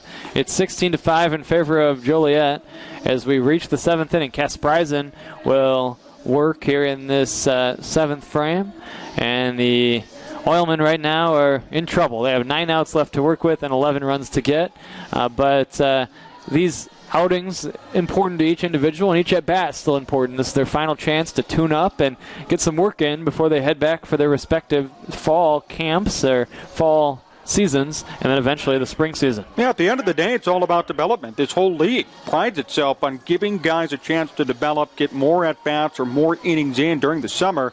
That's the number one goal no matter what. So at least all these guys will have a purpose at the plate or on the mound or in the field. And as for the Oilmen, it's not impossible, but with each out, it becomes more unlikely. Normally I say I've seen stranger things. Here comes the pitch on the way. This is swung on and lifted foul off to the right out of play. But that would rank up there as maybe the most improbable thing if it were to happen here in Game 3 of a postseason series. No balls and 1 strike. The count on Jack Enright leading off the top of the 7th inning. Here comes the 0-1. It's a strike, and Kasprisen attacking the zone. It's 0-2. Oilmen for a stretch there during the summer when they were rolling were virtually unbeatable. They stumbled out of the gate, and then they just wrapped off win after win. Here's the 0-1. This is high for a ball, 1-1. Regular season champions, and Joliet the 2 seed. And this was a good battle between these two teams all season long. And it culminates here tonight in a decisive 3rd game of the championship series. Here's the 1-2. This is swung on and fouled right side, and it remains 1-2.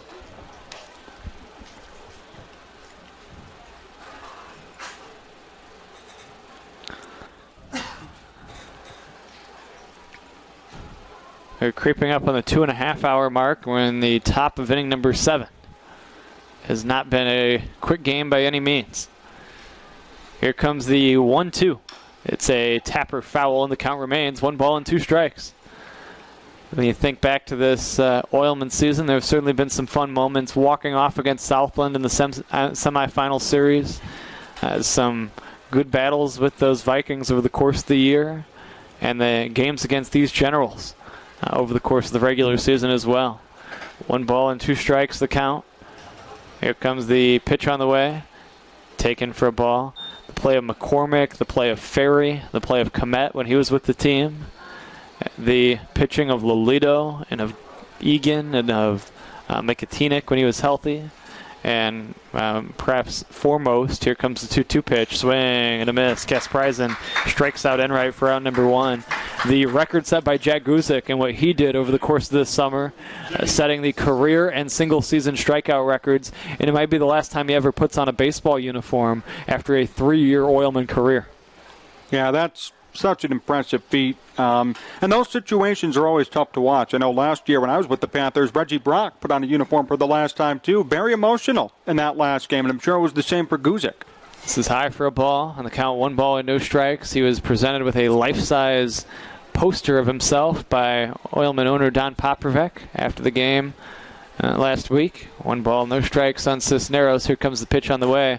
This is taken for a strike, and it's 1-1. He's been the one constant of Oilman baseball the last 3 years, when there's been, as we mentioned, 3 different managers. He's played for Kevin Tyrrell, he's played for Chris Cunningham, and he played this summer for TJ Merrick. 1 ball, 1 strike on Cisneros. This is taken high for a ball, 2-1. Rare to see that consistency, too, in the MCL, where you got each guy, moving on to new endeavors each and every summer. Yeah, he's the one staple of Oilman baseball. Here's a 2-1. It's high for a ball, and it harkens back to the older days of Oilman baseball under Adam Enright, where you had a lot of returning players and a core that stuck together for several years. 3 balls and 1 strike on Cisneros. Here's the set from Kasprisen, and his 3-1 pitch. It's taken for a strike. Ready to shovel the bat aside with Cisneros, but Art Garcia says not so fast, and we go full at 3-2. 16-5 in favor of Joliet. Top of inning number 7. Here's the payoff pitch. This is swung on and lifted in the air to right. Back on it's Villarreal. He's still going back, and he gets underneath it and makes a running catch. Nice play by Villarreal, and Cisneros is out number 2. Now the ball tailed away from Villarreal. That's because the wind's blowing from left to right. He had to go near the foul line to make that catch. Good angle on it from the beginning. Saw it off the bat. Made a nice catch for out number 2. Now it's Santarelli as Kasparisen tries to work a 1-2-3 inning. But I'd put Guzik right up there, and I'd put him in the elite class as an Oilman legend. Here's the pitch to Santarelli. It's taken low for ball 1. Across the league, there have been good stories throughout the season. And, John, you, of course, saw the Panthers on a regular basis, and Crestwood reaching postseason play for the first time. Here's the 1-0. It's high for a ball, 2-0. Really warmed my heart to see that, being with the team for 3 years. Isaac Valdez, too, there for 4 years. Saw the team at 6-29 to go all the way finally to a playoff appearance, and they sat 90 feet away from winning and being in this series. 2-0 taken for ball 3. 3 balls and no strikes on Santarelli. It's an 11-run General lead in the 7th inning. The game lost its competitiveness when the Generals scored 10 runs in the 5th and 6th combined. This is taken outside for ball 4. It's a 2-out walk to Santarelli. And then elsewhere in the league, the Vikings, how about the rally they made to make the postseason after they really struggled in June and just battled their way into postseason play, and they were a force coming into the playoffs. Yeah, we all thought earlier it would be the American Giants get that number 4 seed, and they kind of slipped, and the Vikings rallied. And they were under 500 for most of the year, and they came back, got to 500, and made a run against the Oilmen. Andrew DiMatteo comes in as a pinch runner here. Andrew DiMatteo. He pinch runs for Santarelli. 16-5, the score. Here's the set from Kasparisen. And the first pitch to Veruso, it's taken inside for a ball. I look forward to seeing the American Giants in their second year in the league. There's always a leap from the first year to the second year, whether it's a franchise or for a manager, to kind of get used to the number of arms you need to recruit, the caliber of players you need to have, and the number of players you need to have. And I think that the Giants are going to come to play, and they could be very competitive in the future. Here's ball 2 high, 2-0. They had the hitting all year. It was just the pitching they ran out of in around, mid-July, and that hurt them the rest of the way. Had they had enough competent pitching, I think it would have been a nice race for that number 4 and even number 3 seed for the MCL playoffs. 2-0, 2 outs, runner at first. Veruso tied the game last night in the 9th inning, and that's why we're standing here right now. And that's why the Generals are going to be MCL champions. It was the hits by Veruso in the 9th and Small in the 10th.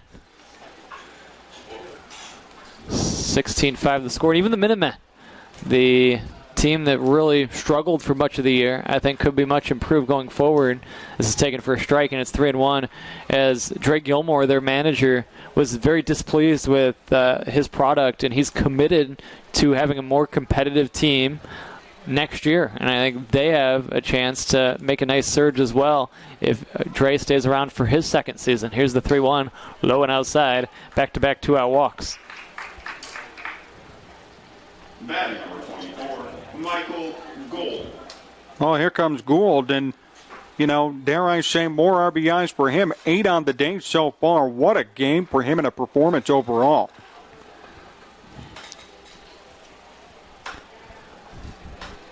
Two outs and 2 on.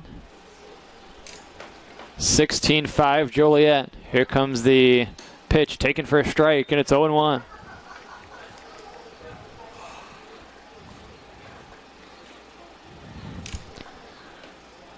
An 11-run lead for the Joliet Generals, and we are only in the 7th inning. 0-1. Here comes the pitch on the way. This is a wild pitch, and the runners are going to move up to second and third.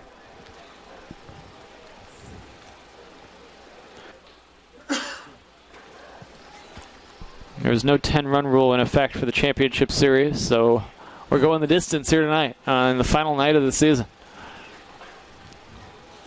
Good crowd on hand, but just the game has taken the Oilman crowd out of it here. Yeah, a lot of people here tonight. Probably the biggest crowd I've seen all season from being here in limited time. A lot of people came out for the championship game to watch both these teams, and unfortunately, the Oilman crowd not much to cheer for so far in these past couple of innings. Runners is second and third, 2 outs, and here's the pitch from Kasparisen. This is inside for a ball, 2-1. Generals out hitting the Oilmen 11-4. Kasparisen not working very quickly right now. Here's the stretch, his long set, and his 2-1 pitch. This is a crack to center, coming in right, and he's right there to make the catch on a sharp line drive. Gould hit it well, but he fails to add to his RBI total that sits at 8. It's time to stretch at the OC. General 16, Oilman 5 on the Northwest Indiana Oilman Broadcasting Network. You know Miller Lite only has 1 more calorie, right? And more taste. Good choice. It's common for back patients to have a lot of questions, but at Midwest Orthopedic Specialty Hospital, we ask a lot of questions too. We want to know about their jobs, their hobbies, their lifestyle. Because spinal conditions are oftentimes complex and multifaceted, the best solutions take into account work and lifestyle. The spine is at the basis of everything that we do and who we are. For us, surgery is not the first priority. Finding the least invasive option to give you your life back is. Well, when I was 17, I was like, Dad, I'm going to be a roofer when I grow up. And he's like, no, you're not. I'm like, yeah, I am. No, you're not. So after I would do side jobs here and there, he was like, well, you might as well just go join up for the Roofers Union. It's kind of mind-boggling when you first start because there's just so many different ways to do things. You get to come in and they teach you how to do different systems instead of trying to learn on the job or not know. And they teach you how to be safe. You come in and they go through everything with you and make sure you have it down and you know how to do it. When I see a finished roof that I've worked on, I look at it and I think, I did this. Back here at Oil City Stadium, they have stretched out at the OC, and it's the Generals leading it 16-5 as we reach the bottom of the 7th inning. And the final night of the season continues. It'll be Tomasic, Williams, and Pesci due up in this 7th for the Oilmen. And then the DuPage County Hounds are taking a 1-year hiatus, and we think that there's a strong possibility they could be back a year from now. And who knows what further teams will be a part of the MCL during the 2022 season. So we are looking very much forward to another year and seeing how things develop and grow as we move into another summer next season. Yeah, it should be fun to see, like you said, especially which teams will be back. It's always a fun storyline to watch. I'm sure we're going to have at least 6, but possibility maybe for 8, which would be something historic for the league. Yeah, back in 2012, there were 8 teams, and it's been 6 ever since 2013. Actually, ever since midway through the 2012 season, as Tomasic stands in here. But I'm excited to see how things continue to grow and develop here as we move forward, as Tomasic takes high and in for a ball, 1 ball and no strikes. For the Oilmen, though, this is going to mark the 3rd straight year that they have reached the championship series and lost. And this time it was after winning game 1. Here comes the 1-0. This is low for a ball. But when you're building a team, that's what you want to do, is put yourself in that position every year. If you can get to the championship series every year, that's giving yourself a shot to win that title. Exactly. I mean, there's not much more you could ask for. And how about this, too? 3 different managers, all 3 years at least making the championship. I mean, that's a positive and something good to take away for this franchise. And look how this is way high and inside to Tomasic, and it's 3-0. This is the 4th straight appearance at the championship for the Oilmen under 4 different skippers. And they won in 2018 under Adam Enright, and they've been chasing it ever since. They have reached the championship series but dropped it in each of the last 3 seasons, assuming this score holds. Oilmen are being out-hit, John, 11-4, and it really just not a lot of, obviously a tough night for the pitching staff, but not a lot of life from the offense. You're fortunate to have the 5 runs. It was because of all the walks earlier in the game and some errors. This is high for a ball, and it's ball 4. Well, there's another walk there, and I was going to say, you do have 9 outs to work with. I know it's 11 runs, but 9 outs to work with. Why not try and chip away and see what you could do and try and make it competitive again? Christian Williams will be the next hitter. And now time call, and Art Garcia is going to make his way out to chat with Garrett Moran. He's inspecting the baseball, and he hands the ball to Art Garcia.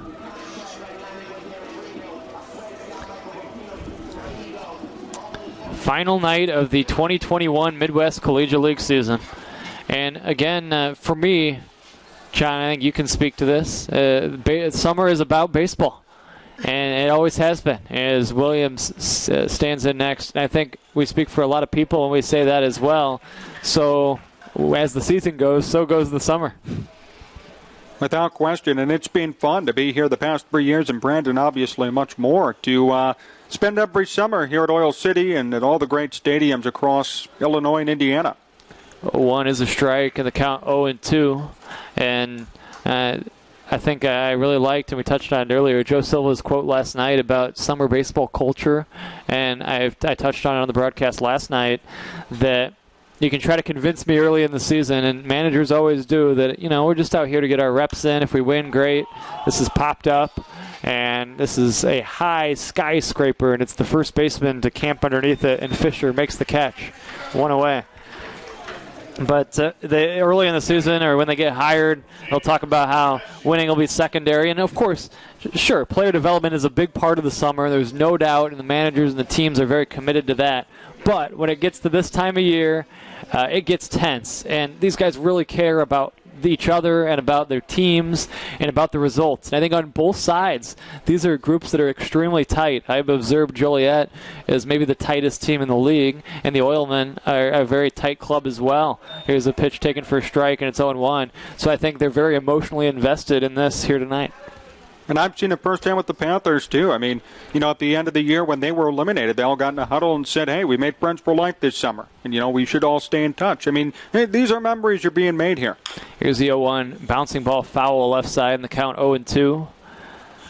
And to just see so many different groups of Oilmen come through here. And the one constant has been the quality of people that we've always had around the team, and the quality of players, not only from a playing standpoint, but just the quality of people we've had in the league has been high.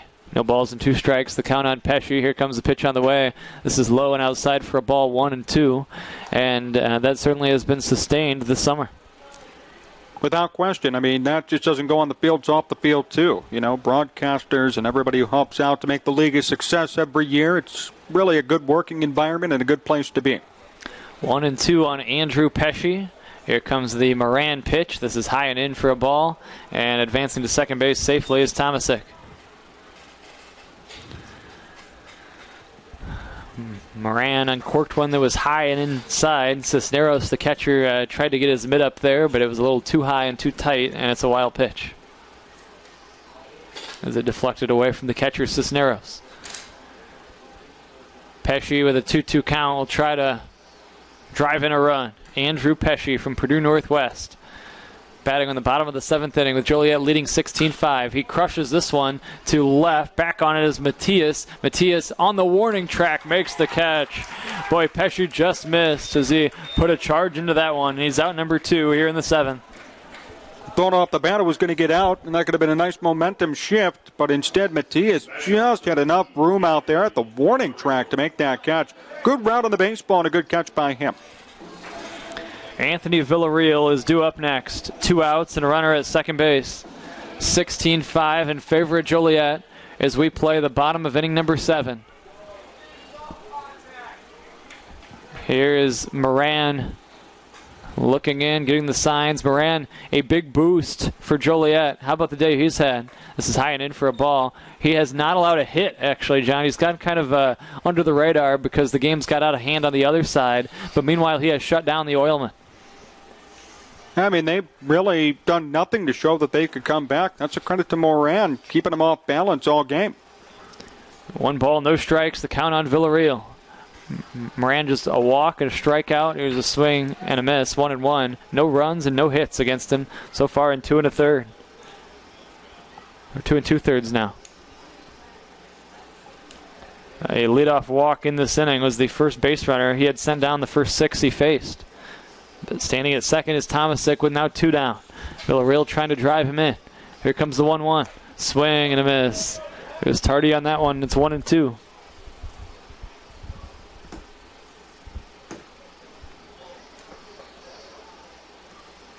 Sun setting here at Oil City Stadium, kind of a purple tint to the sky, and the oil refinery backdrop in a chilly-ish fall night. Here comes the 1-2. Swing and a miss, and it's strike 3. The inning ends. No runs, no hits, 1 left for the Oilmen in the 7th. The 8th inning is next. It's the Generals 16, the Oilmen 5 on the Northwest Indiana Oilmen Broadcasting Network. Why do more students choose Ivy Tech Community College over any other school? Ivy Tech offers flexibility, a wide variety of programs, and thousands of classes, including online options. Our certificates and degrees get students into a great career quickly. And if you want an affordable path to a bachelor's degree, we have guaranteed admissions programs with most four-year universities in Indiana. So you can start at Ivy Tech and transfer as a junior. Ready for a great education at the lowest cost? Complete a free application today. Okay, they're gonna be hungry for lunch. Oh, you don't buy those pricey tubby things, do you? Sure, why not? Let me share the best kept secret in lunch making. This is Land Frost Premium. It's 1 pound of meat. You get a full pound in a double zipper Stay Fresh pouch. Now look at yours. So I'm buying more packaging than meat? More meat, better value, and less packaging waste. Land Frost. Great tasting lunch meat. Find out what you've been missing. Rise and shine. All right. WJOB's Jim Deedlow starts your weekdays at 6 a.m. Jed in the region. And be sure to follow us on Facebook. WJOB, AM 1230 and 104.7 FM. Back at Oil City Stadium, where there's a new pitcher on the mound, and it's a right-hander, Nick Mikatinik, who's been battling that wrist issue since the middle part of the year. He's on to pitch here in relief. He's got 1 inning in him today, and he will get the top of this 8th inning for his final appearance of the summer before he heads back to Indianapolis and the state capital to pitch for the Butler Bulldogs. Mikatinik is in. Mason Kasprzyzyn is done. He did a nice job of calming things down. He did allow 4 walks. That was the big bugaboo against him. 11 walks issued by the Oilman pitching staff today, but there were no hits against Kasprzyzyn and no runs against him, and he throws 42 pitches over an inning in the 3rd, John. He did a great job, and, you know, unfortunately the score is what it is. I mean, that in any other context would be a clutch performance for him coming out of the bullpen and, you know, dealing an inning and a third of scoreless baseball. Unfortunately, it's probably going to go under the headlines knowing the score of the game. But as for Mikatinik, 20 2/3, a 4.35 ERA. And as you said, Brandon, probably just 1 inning from him today. Getting some work in before he goes back to school. Let's see what he could do. Brennan Fisher, Brandon Matias, and Bryce Vincent, the Killer Bees, are batting in this inning for Joliet. Here comes the first pitch, taken for a strike, and the count 0-1. Brennan, Brandon, and Bryce due up for Joliet, and they are the key part of the Joliet batting order. No balls and 1 strike. Here comes the pitch on the way, taken low and outside. I'll never forget, there was a game where Adam Enright, who, by the way, might be listening today. I know he's been following along here through the postseason, but he was the manager at the time, and I can't remember exactly which season this was. They won is low for a ball, probably around 2018, I think it was, maybe his final season, and he specifically made the lineup with the Killer Peas in the middle of the order, only so I could say it on the broadcast and talk about the Houston Astros of the early 2000s. Here's the 2-2 low for a ball, and he made sure to let me know that I better talk about it because that's the only reason he made the lineup in that order. I think it was Plastiak and Pereira, and I can't remember who the third was, but I always found that funny. But I don't think this was a strategy by Joe Silva with the Killer Bees of Brennan, Brandon, and Bryce. Just the most menacing hitters on this team, and I would even argue in this league. All 3 of them have done so much damage to pitching all season long, and now in the playoffs doing the same thing. 16-5 the score in favor of Joliet. 3 balls and 1 strike. The count on Fisher. Here comes the pitch on the way. This is swung on and lined foul out of play, and the count remains full at 3-2. Oilman had been stuck on 4 hits. They all came early. They had 2 hits out of the first 3 batters in the game. Here's a swing and a foul. It remains 3-2. They got 1 in the 3rd, 1 in the 4th, but nothing since. Mikatinik trying to end his summer on a high note by putting a 0 on the board in this 8th inning. Again, another guy pitching back-to-back days as he worked a scoreless inning. Did walk 1, no hits against him last night. Here's the 3-2 swing and a miss, strike 3. Mikatinik strikes out Fisher, and there's 1 away here in the 8th. Good start to the inning for Mikatinik to get out Fisher. He still at the base. Matias and Vincent, not an easy task, but so far, nice strikeout pitch there to get him on the breaking ball down low. 1 out, and that'll bring up Matias. Matias, a 2-run home run in the first inning last night, and then he nearly hit a walk-off home run in the bottom of the 10th. It narrowly hit off the wall and stayed in the park. He eventually scored the winning run on that swim tag past Christian Williams. Here's a strike, and the count 1-1. The Oilmen dropping that game last night in 10 innings by a score of 4-3. Just amazing defense all night long, an amazing ball game. When we look back at this series, here comes the 1-1. This is taken for a ball. Technically, the decisive 3rd game was tonight, but for all intents and purposes, the decisive game was last night at Oil City Stadium. Without question, because the Oilmen were 2 outs away from winning it all. And I'm sure, preparations were made and everything was ready. And then unfortunately for them, the Generals came storming back. Here's a 2-1 taken for a strike, and it's 2-2. It was the first in the league to see a team come that close, 2 outs away, and then not hold on. 2 balls and 2 strikes. A historic run for Joliet, coming from a game down in both series. Here's a 2-2. This is taken for ball 3. We go full at 3-2.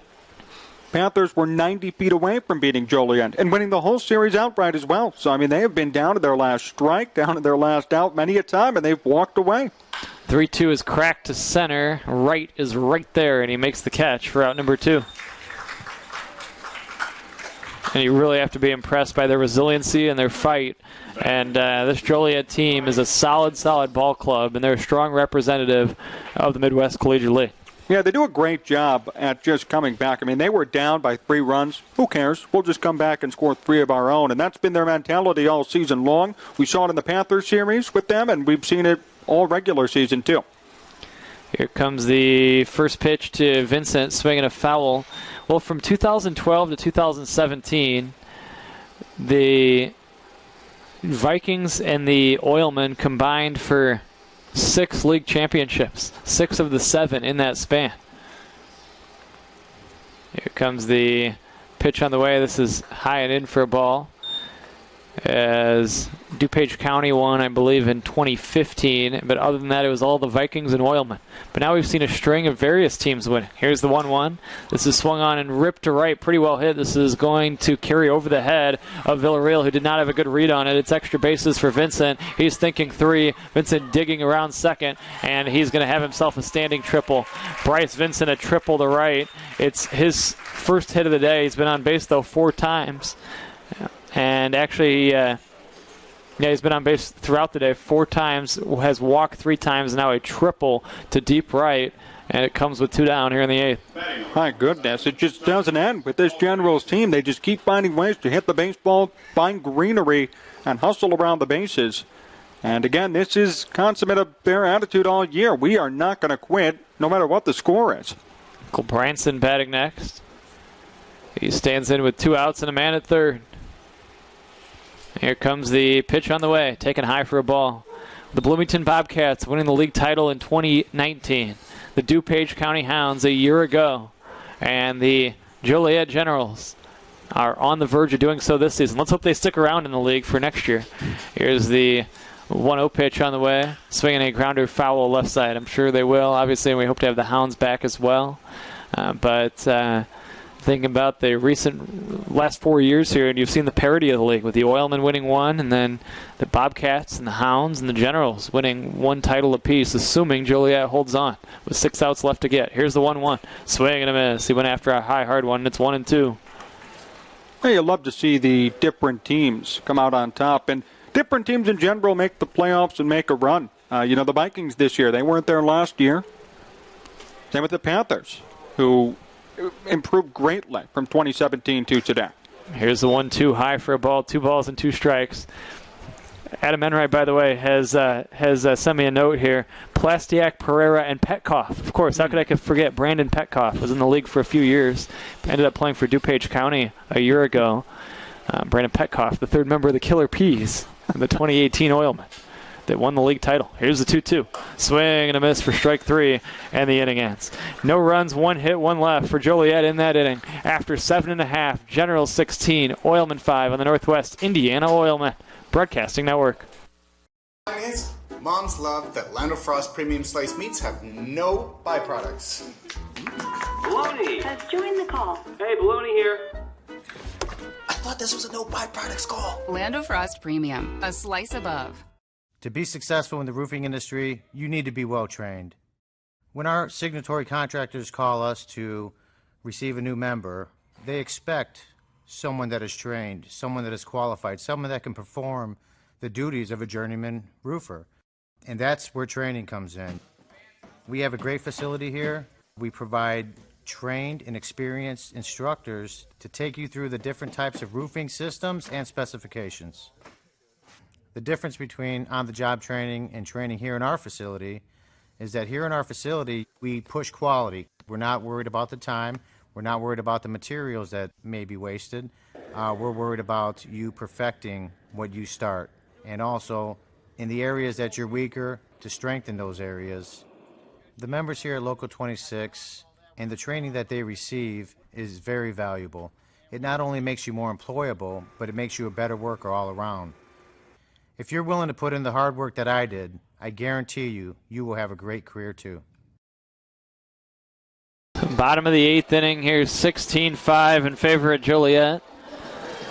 A lot of people tuning in. We appreciate all you along here on our broadcast. We're just trying to do our best to keep it as entertaining as we can here, as this game unfortunately got out of hand, but it's not indicative of the way this team played all season long. The Oilmen gave up 2 5-run innings in the middle part of this game, and again did not have maybe some of their top arms from the regular season here at the end of the postseason, but it was certainly a fun season to watch, and you still certainly give big-time credit to Joe Silva and these Joliet Generals. They've done a great job all year. Again, to go from worst to first is an accomplishment in and of itself, and the Oilmen too. I mean, they were in this. They were a couple of outs away last night from winning the whole thing. It's just a matter of losing pitching. And, it happens to everybody. It's happened to every team this year in the MCL. Now it just hit the Oilmen at the worst time possible. But they still put up a great season and a great run overall here in 2021. Well, 6 outs left to get still for Joliet if they want to close this thing out. Here comes the first pitch on the way. Swing and a miss on a fastball. Carey was behind it in the count 0-1. In case you just tuned in, the Oilmen actually led this game by a score of 3-0 after 1 inning. Joliet tied it at 3 in the second. They scored 3 more in the third, and it's gotten out of hand since. Here's a ground ball to the right side field by the first baseman. The flip to the covering pitcher. In fact, an overhand heave to the covering pitcher, and it's in time. It goes Fisher to Moran for out number 1. 3-1 on the put out of Carey. And now the top of the order, and A.J. Wright. Yeah, good start, good cover by Moran, the pitcher, and a good play at first base over there by Fisher to move over, backhand, and throw it down to first. A.J. Wright actually played for the Generals a year ago, so he was part of that struggling Joliet team last season. Really impressed by A.J. all summer long. He hit just .244 with the Generals last year, but he has been a mainstay at the top of that Oilman order, a .325 regular season batting average. The younger brother of the former Oilman, Amir Wright. And A.J. Wright has been impressive for this team. And great versatility defensively as well. He filled a lot of needs early in the season, but we've seen him settle in now in center field and do a great job out there. Yeah, he's really done a good job for this team all season, especially being that anchor at the top of the lineup. He has speed, too, stolen a lot of bases, and he's been a big reason why they're even here. Here's a grounder foul left side. And the count 1-2. 1 ball and 2 strikes the count. 16-5 Joliet. We are in the bottom of the 8th inning. It's been a bit of a drag as we have hit the 3-hour mark. Here comes the 1-2. This is high for a ball, 2-2. I kind of worried about that. I really didn't know which way it was going to be, but I worried that last night's game, such an instant classic, one of my all-time favorite games last night, and a game that was so much fun to watch, that there might be a letdown factor tonight, particularly from the Oilmen. There was a concern if after losing a dramatic game, can you come back with intensity the next night? Or the letdown factor could have gone the other way with Joliet. Could you follow up that outstanding rally from last night? And the answer to that second question has been yes. The count 3-2 on A.J. Wright. Here's the payoff pitch. It's taken for ball 4 and just missed inside.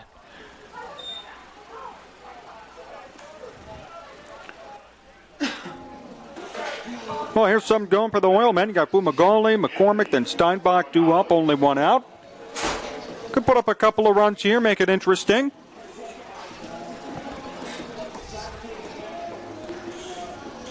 It'll be A.J. Wright on first base now after working the base on balls, and Anthony Fumagalli stands in. I wanted to touch on Fumagalli as well. He's had a strong postseason.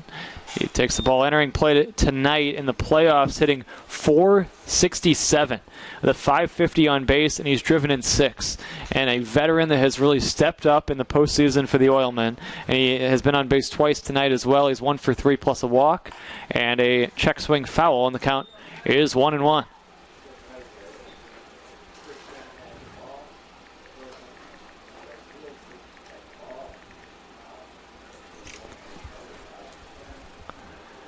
Oilmen, again, still stuck on 4 hits. You'd like to see some life. Look, the Oilmen are unlikely to amount an 11-run rally, but let's see if they can find a way to get to Moran, who has not yielded a hit in his 3 1/3 innings. He's really been an impressive arm. Here's the 1-1. A swing and a miss. He went too far, according to Art Garcia. The ball skips away from the catcher, Cisneros, and advancing to second safely is A.J. Wright. Great job by Wright to read the balls. It got away. Gets him to second base, and Brandon, I echo that sentiment. Let's see some baseball. Let's see some hitting, some offense right here. Here's a chance for the Oilmen to put up a couple of runs. Anthony Fumagalli of Purdue Northwest, known as Fumo to his teammates. Here's the 1-2 pitch to him, taken low and outside for a ball, 2-2. Saw in some broadcaster forum suggesting that nicknames shouldn't be used in place of names on broadcasts, which I wholeheartedly disagree with, but at the same time, I'm still not going to call him Fumo. Here comes the 2-2. This is swung on and lifted foul out of play right side, and the count remains 2-2. Now, even from a marketing standpoint, why not put the nickname out there, put it on the broadcast? Right, let's have some fun. Yeah. 2-2. I mean, a hometown call especially. I've got no problem with first names or nicknames in place of last names sometimes. It's not really my style, but I really have no problem with it either. Here comes the 2-2. This is taken low for a ball, and it's 3-2. But Anthony, again, a nice addition to this Oilman team. He has a long history under T.J. Merrick. He played in the summer in Rockford under T.J. in the Northwoods League in the last few years, I believe. Here comes the 3-2. Swing and a miss for strike 3. And Fumagalli is out on strikes. 2 gone now with Wright still at second, and that'll bring up Kevin McCormick. And here's another Oilman who you'd love to see end his summer on a high note. Someone who's been so much fun to watch, the incoming Evansville freshman and St. Lawrence product.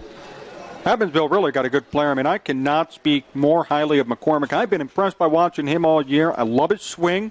I love the way he approaches each at-bat. I mean, I don't know. To me, he has a major league adult approach when it comes to hitting the baseball. Here's a strike call. Set to play in the Missouri Valley Conference. I'll see quite a bit of Kevin over the next few seasons in some Evansville-Valpo matchups. No balls and a strike, 2 outs. 16-5 the score in favor of Joliet. Here comes the 0-1. Swinging a foul at the plate and the count 0-2.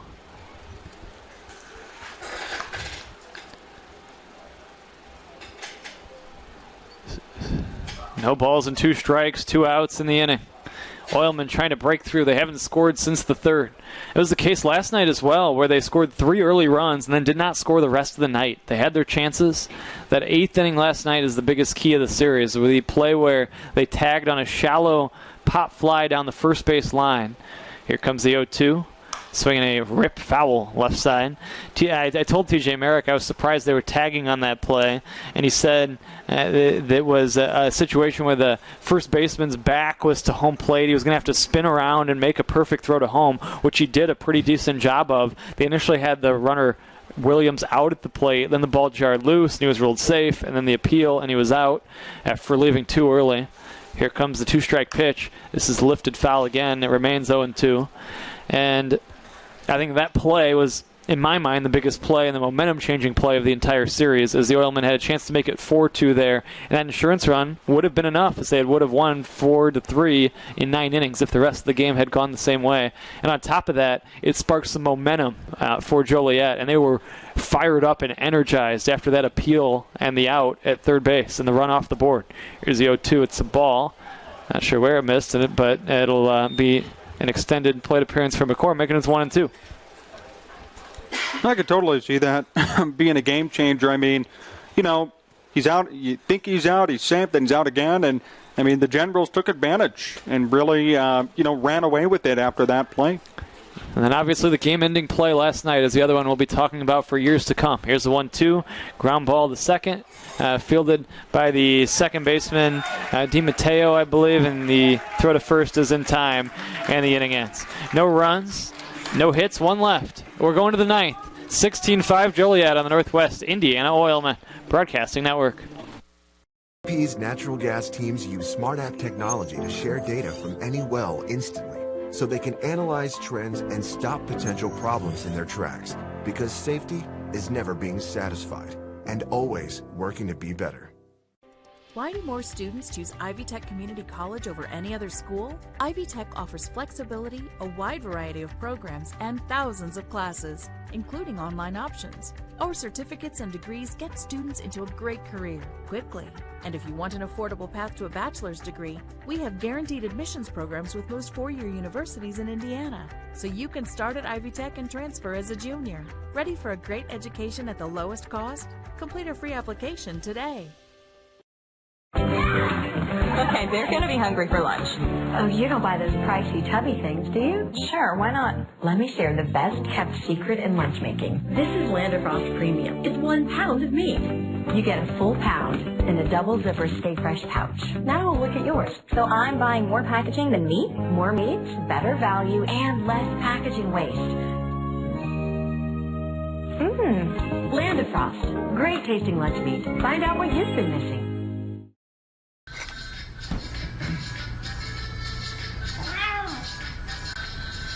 You didn't do anything wrong. You just didn't know Miller Lite has more taste and only 1 more calorie than Michelob Ultra. Now, you do. Back at Oil City Stadium, where there's a new pitcher on the mound, the Oilmen are having to bring a position player on to pitch here. Alex Steinbach is going to pitch the top of this 9th inning, as he is now on the mound. So he goes to the mound, and then Nolan Lorenz comes in the game at first base. Lorenz will replace Mike Carey in the Oilman batting order, the DH. So Lorenz, the first baseman, now hitting 9th. And Steinbach, a position player who spent most of his summer in the Prospect League, joined the team late, and he's going to work the top of this 9th inning in an 11-run game. I mean, at this point, I think the philosophy is why not. I would hope he wouldn't get hurt. Should be a nice, fun appearance for him, and to put in Lorenz, too, at first base. See how things play out and see what the Oilmen could do in this situation. All about development here in this inning. And the Generals are going to make some changes as well here. Number 33, Ryan Weeder. Ryan Wiederer is going to pinch hit for Jack Enright. So Wiederer pinch hitting. We are in the top of the 9th inning. And we'll see how Steinbach fares on the mound. The Oilmen are just out of pitching at this point. It's been a taxing postseason, and this going to a 3rd game. And now this is fouled at the plate, and the count 0-1.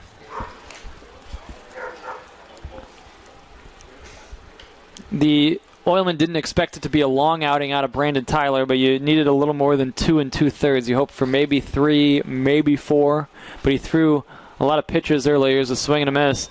The count 0-2, 63 in those 2 2/3 innings. He had given up 6 runs, and then Pricing came in, and he was touched for 5 runs as well, 4 of them on the grand slam by Gould. In case you're just joining us, Gould has 2 home runs in this game, 1 inside the Parker and 1 outside the Parker. A grand slam that left the yard and a 3-run job that was to straightaway center.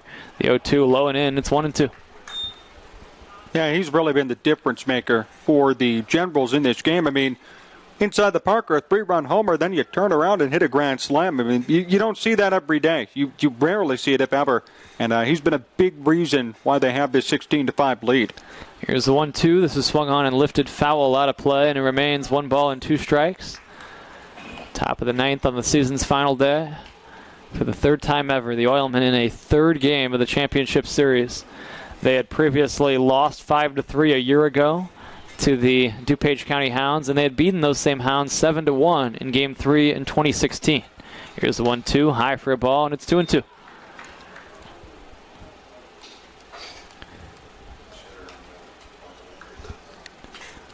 Weeder batting with a count of 2 balls and 2 strikes.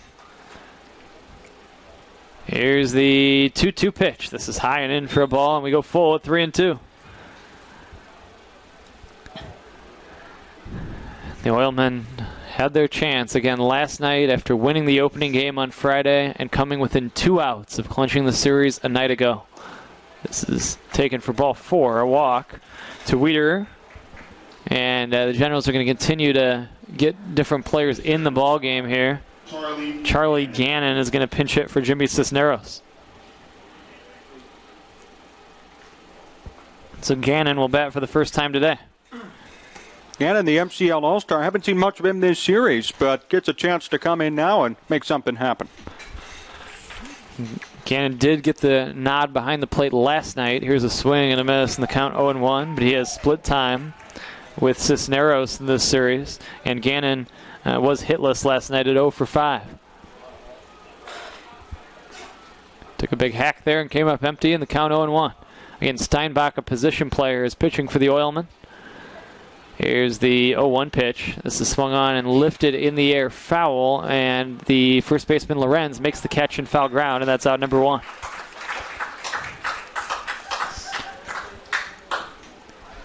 Actually, a good pitch there. Wasn't thrown particularly hard, but got the job done. Good location on the inside part and forced a weak pop out. Andrew DiMatteo stands in next. 3rd different General to occupy the 8th spot in the batting order today. Here's the pitch to him. It's taken for ball 1, 1-0. Hitting against position players can sometimes cause its challenges. Oh, exactly. I mean, it's very tough to actually time up a position player. They throw slower. They throw over the plate usually, but it's a slow pitch. This is swung on and sent over the outstretched glove of a leaping Tomasic, and this is a base hit. 2 on now, John, with 1 away. Just not easy to adjust. You pinch a guy who's throwing 85, 90 miles per hour, good breaking ball. Then you got a guy coming in throwing about 70 and throwing only fastballs. And as a hitter, you have to be good enough to, make adjustments and find a way to hit this baseball, even though it's coming in at a much different speed. Tom Stote is going to pinch hit here. Former Crestwood Panther. That's right. Standing in. Representing the Panthers here in this championship series, and he fouls one off the mask of Pesci and into the stands, and it's 0-1. On the 11-29 Panther team. Hey, good for him to get onto a team that's going to make it happen and win a championship. Now, Anthony Rizzo, when he was traded to the Yankees, I think wore blue batting gloves and cleats as kind of a shout-out to the Cubs, or maybe he just didn't have his full Yankee attire yet, I'm not sure. But either way, I don't see any Panther gear on Stute here. I'll have to talk to him after the game about that. No balls and 1 strike. 1 out, 16-5 Joliet. Here comes the pitch on the way. It's a strike, and it's 0-2. And we talk about early in the year how some position players had success pitching in the league, and that was an emphasis on how important strike throwing is in this Wood Bat Summer League. If you put it over the plate, you're going to get some outs, even if they're hard-hit balls. And That just makes it so important to put the ball over the plate, and that was a struggle at times tonight. Here's a strike called, and it's strike 3. Garcia didn't do the full third strike call, but it was the third strike on Stone. He's out number 2 here in inning number 9. Another good pitch by Steinbach right over. And Brendan, to your point, I mean, the Panthers had Gabe Hallaby, a guy who's an outfielder, have an ERA under 2 because all he did was throw strikes. Same with Kevin Coe, who turned into a nice closer for the Panthers, really, and pitched 13 innings. Right, with wood bats, I mean, you're going to get outs if you put it over the plate. That's why it's so frustrating anytime we have to watch a lot of walks. This is high for a ball, 1-0. And that's why Jack Guzik was so good. He walked 2 batters the entire regular season. It was truly remarkable, and it led to his success. He was 7-1, and it was because his philosophy was simple, and I talked with him about it. It was he was going to make the opposing team beat him. 1-0 outside, 2-0. He figured if a guy hits a home run, okay, but he wasn't going to sit up there and issue walks, and I thanked him because he made a lot of games go pretty quick and be fun to watch. Gould batting to the count of 2-0. He swings and crushes this one foul left side. Gould already 2 home runs in the game. He was looking to add a third, but he yanked it foul.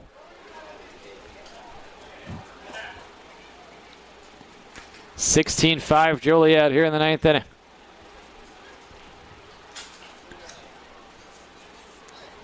Oilman 3 outs left to work with. It'll be Steinbach, Tomasic, and Williams due in the bottom of this inning. Here comes the 2-1. This is swung on and popped up. It's on the infield. It's McCormick, the third baseman, to glove it, and the inning ends. No runs, 1 hit, 2 left for the Oilmen in that inning. We've played 8.5. And go to the bottom of the 9th. I hope you won't go anywhere. Generals 16, Oilmen 5. Back for the conclusion after this on the Northwest Indiana Oilmen Broadcasting Network. Avenue Bridge is now open to save you time and take you to the moments that matter faster. As the gateway of Lake County, Indiana, it's your shortcut between Chicago and Northwest Indiana, potentially saving you half an hour and over 10 miles versus the Borman Expressway. Use it to get home faster, take the stress out of your commute, and access area industries and attractions. Try it today and see why the Klein Avenue Bridge is the shortcut you've been waiting for. Hello again, everybody. This is Matt Maloney of the Matt Maloney Real Estate Group, powered by Keller Williams of Northwest Indiana. The region is a beautiful place to live, and I've soared to new heights to market your listing to the best and widest possible audience. Call me today at 219-301-0477 or visit mattmaloneyrealtor.com and let's get started. It's not Maloney. I'm Matt Maloney.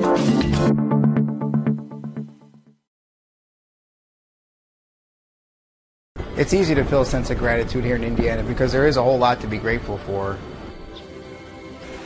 Family and friends and enough calmness around you to really appreciate the simple things.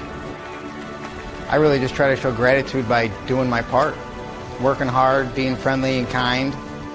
I feel really lucky to live here. The values that built Indiana are here in Strachan Van Til. We're Indiana's grocery store, and we're proud to be Indiana made. Back here for the 9th inning as it is 16-5 in favor of Joliet.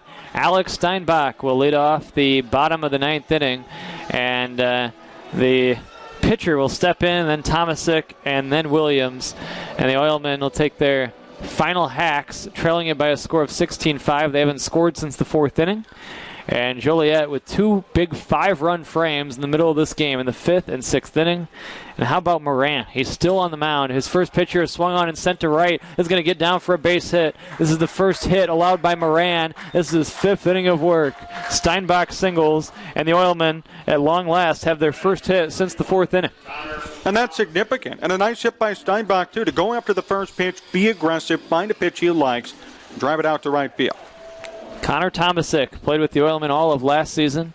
It was a late add at the end of the regular season this year. He's getting set to play his college ball at Michigan State. Back-to-back Spartans in the order with Williams on deck. And this is outside for ball 1. Well, when this inning wraps up, stay tuned. I will hang with you for 5 more minutes or so. 1 ball and no strikes. The count on Tomasic. Here comes the pitch low and outside. If you've been with us for a number of years, you know what's coming up here. Joliet 16, Oilman 5 in the bottom of inning number 9. 2 balls and no strikes, the count on Tomasic. The lead at first for Steinbach. Here comes the pitch on the way from Moran. It's high and in, but what an outing from Moran. Although he is behind 3-0 and he gave a leadoff hit in this inning, he has been magnificent up until this night. Yeah, if it wasn't for him, also, this would not be a win for the Generals. I mean, to come in with this lead and shut things down, that's great, because early on, leads were going back and forth between both teams. You needed some consistency, and Moran gave it to you. This is ball 4. It's a walk. 2 on now for the Oilmen. And even if the Generals were still leading, it might be a high-scoring battle right now. Even after the Generals took that commanding lead, you felt like the Oilmen offense could still do some damage. I think that was twofold. It was how well Moran has pitched, and then the second part of that is the Oilmen have just been demoralized since the middle of the game, and they have not taken their best hacks. The energy kind of sucked out of the Oilmen, who have been so energetic and enthusiastic over the course of the season. This is low and in for ball 1.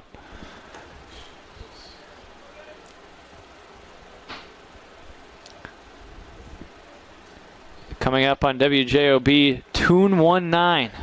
That's right, Tune 19 will be on your radio in just a bit. Here's the 1-0. This is taken low for a ball, 2-0. It'll help get you home from the ballpark tonight and perhaps put you in better spirits after the Oilmen being beat by 11 runs so far. Still 3 outs left to work with. 2-0 the count on Williams. This is low for a ball, and it's 3-0. I mean, this isn't a concern with an 11-run lead, but you do want to be careful here, especially if you're Moran. The good thing is you have a gigantic cushion. Even a couple of runs here should do no damage. Here's the 3-0. It's a strike, and it's 3-1. Williams taking all the way. Nobody out in the inning. Runners at first and second for the Oilmen. The Oilmen trying to show some life in the bottom of this ninth. What a battle all season between these two teams. They split the 6 regular season meetings. This is ball 4. And in an Oilman Generals game, you knew there might just be a little fight at the end of it from the Oilmen. And back-to-back walks have loaded the bases with Andrew Pesci due up next. You see Joe Silva kind of walking around now outside the dugout. You want to be careful here. I mean, bases loaded, nobody out. Anything is possible. I don't know if 11 runs is possible in one inning, but anything is possible at this point with nobody out, and you got guys getting on base if you're the Oilmen. 16-5 Joliet. The 11-run lead and 8 RBIs for Gould today. Here's ball 1, 1 ball and no strikes. And the Generals out hitting the Oilmen 13-5. There was some sloppy defense in the first part of the game. 3 General errors and 2 Oilmen miscues. So Oilmen really had a lot of chances. The Generals starting pitcher walked 6. This is fouled away. And the Generals committed 3 early errors. But the Oilmen didn't fully cash in and did not get enough hits over the course of this game. Just 5 tonight. But the big problem obviously has been the thin nature of the pitching staff. Here's the 1-1 to Pesci. This is low for a ball, 2-1.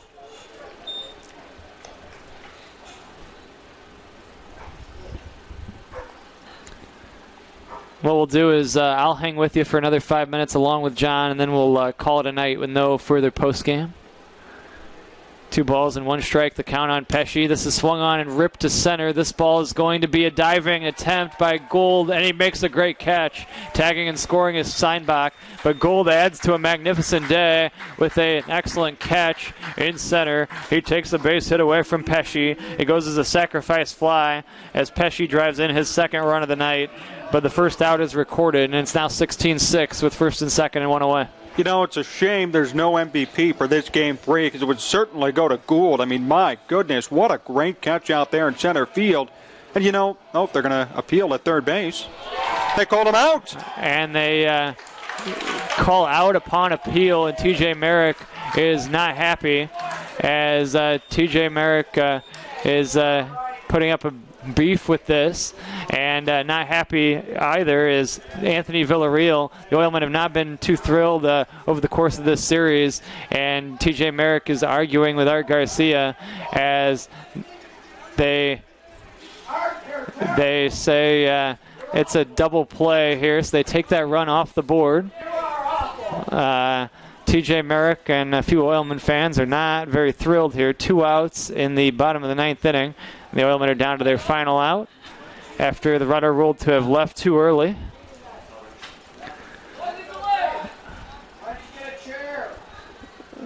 And now things will keep on moving. So no run. That's not a sacrifice fly. Take the RBI off the board.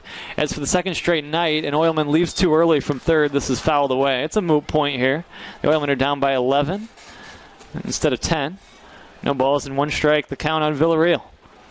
It's unfortunate the run didn't score, but at the end of the day, it still would have been a 10-run game. I think that frustration is 100% about the way the game's gone and not so much the call there. Here comes the 0-1. Ground ball to the left side. This is fielded by Vincent. His throw is going to be to second, and it's just in time to get Williams, and that's the way this one comes to a close, and that's the way the MCL season comes to a close.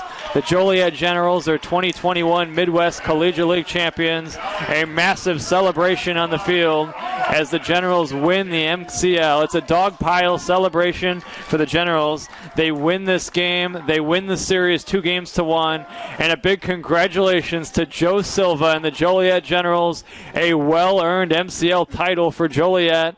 Everybody hugging everybody, and they win it by a score of 16-5. They go from worst to first in the Midwest Collegiate League and win this game by a score of 16-5 to wrap up an MCL title in an intense Midwest Collegiate League Championship Series. Just history, and even if you're not a Joliet Generals fan, you have to appreciate what they did. Going from 8-24, you get a new manager, new players. I mean, this stuff just doesn't happen. You don't get a new manager. You don't go through so much regime change, so much player turnover, and turn around and become the number 2 seed in the MCL and then win the whole league. So credit to them for coming through, and they are, without question, the best team in the MCL in 2021. Well, before we wrap up this final edition of the year of the Oilman Broadcasting Network, there are a couple of people who I want to thank. First and foremost, a huge thank you to the people that made this possible and the man that makes this whole thing possible, and that's the commissioner of the Midwest Collegiate League and the owner of the Oilmen, Don Popovec. The Oilmen enjoyed another successful season on the field, although it came up a little bit short here tonight. And a lot of that is thanks to the efforts of the players and the tremendous work done by the young first-year manager of the Oilmen, a relentless recruiter, TJ Merrick. The players and TJ have been great for us to work with this season. Their organization and cooperation have helped make our jobs easier. So a big thank you to not only them, but to all the managers and players across the Midwest Collegiate League for their help and cooperation this summer. I want to extend a huge thank you to the City of Whiting and the excellent Oilman grounds crew. The beautiful venue is in tip-top shape every night, and the allure of Oil City Stadium is a big part of what makes the Oilmen so special. Thanks to Mike Nastov and his entire crew for a job well done, keeping the field in excellent condition all summer long.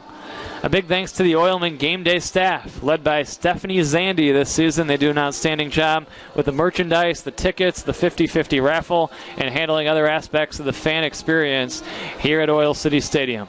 Thanks also to the concession crew for their fine work this season.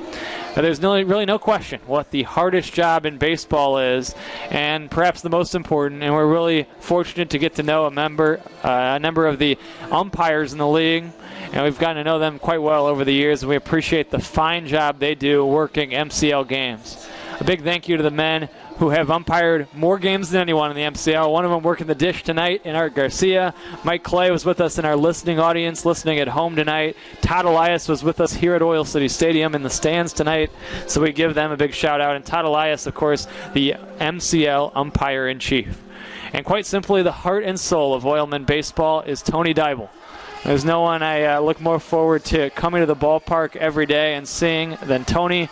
Her positive attitude and her enthusiasm for Oilman baseball is really what this is all about. Thanks also to Kevin Dybel and to longtime team photographer of the Oilmen, Joanne Dybel. And she's the photographer of the Generals right now as she's taking their photo as they celebrate with the MCL Championship Trophy, a team photo being captured on the field right now. Joanne Dybel and our Zach Carr there to capture that photo down on the field.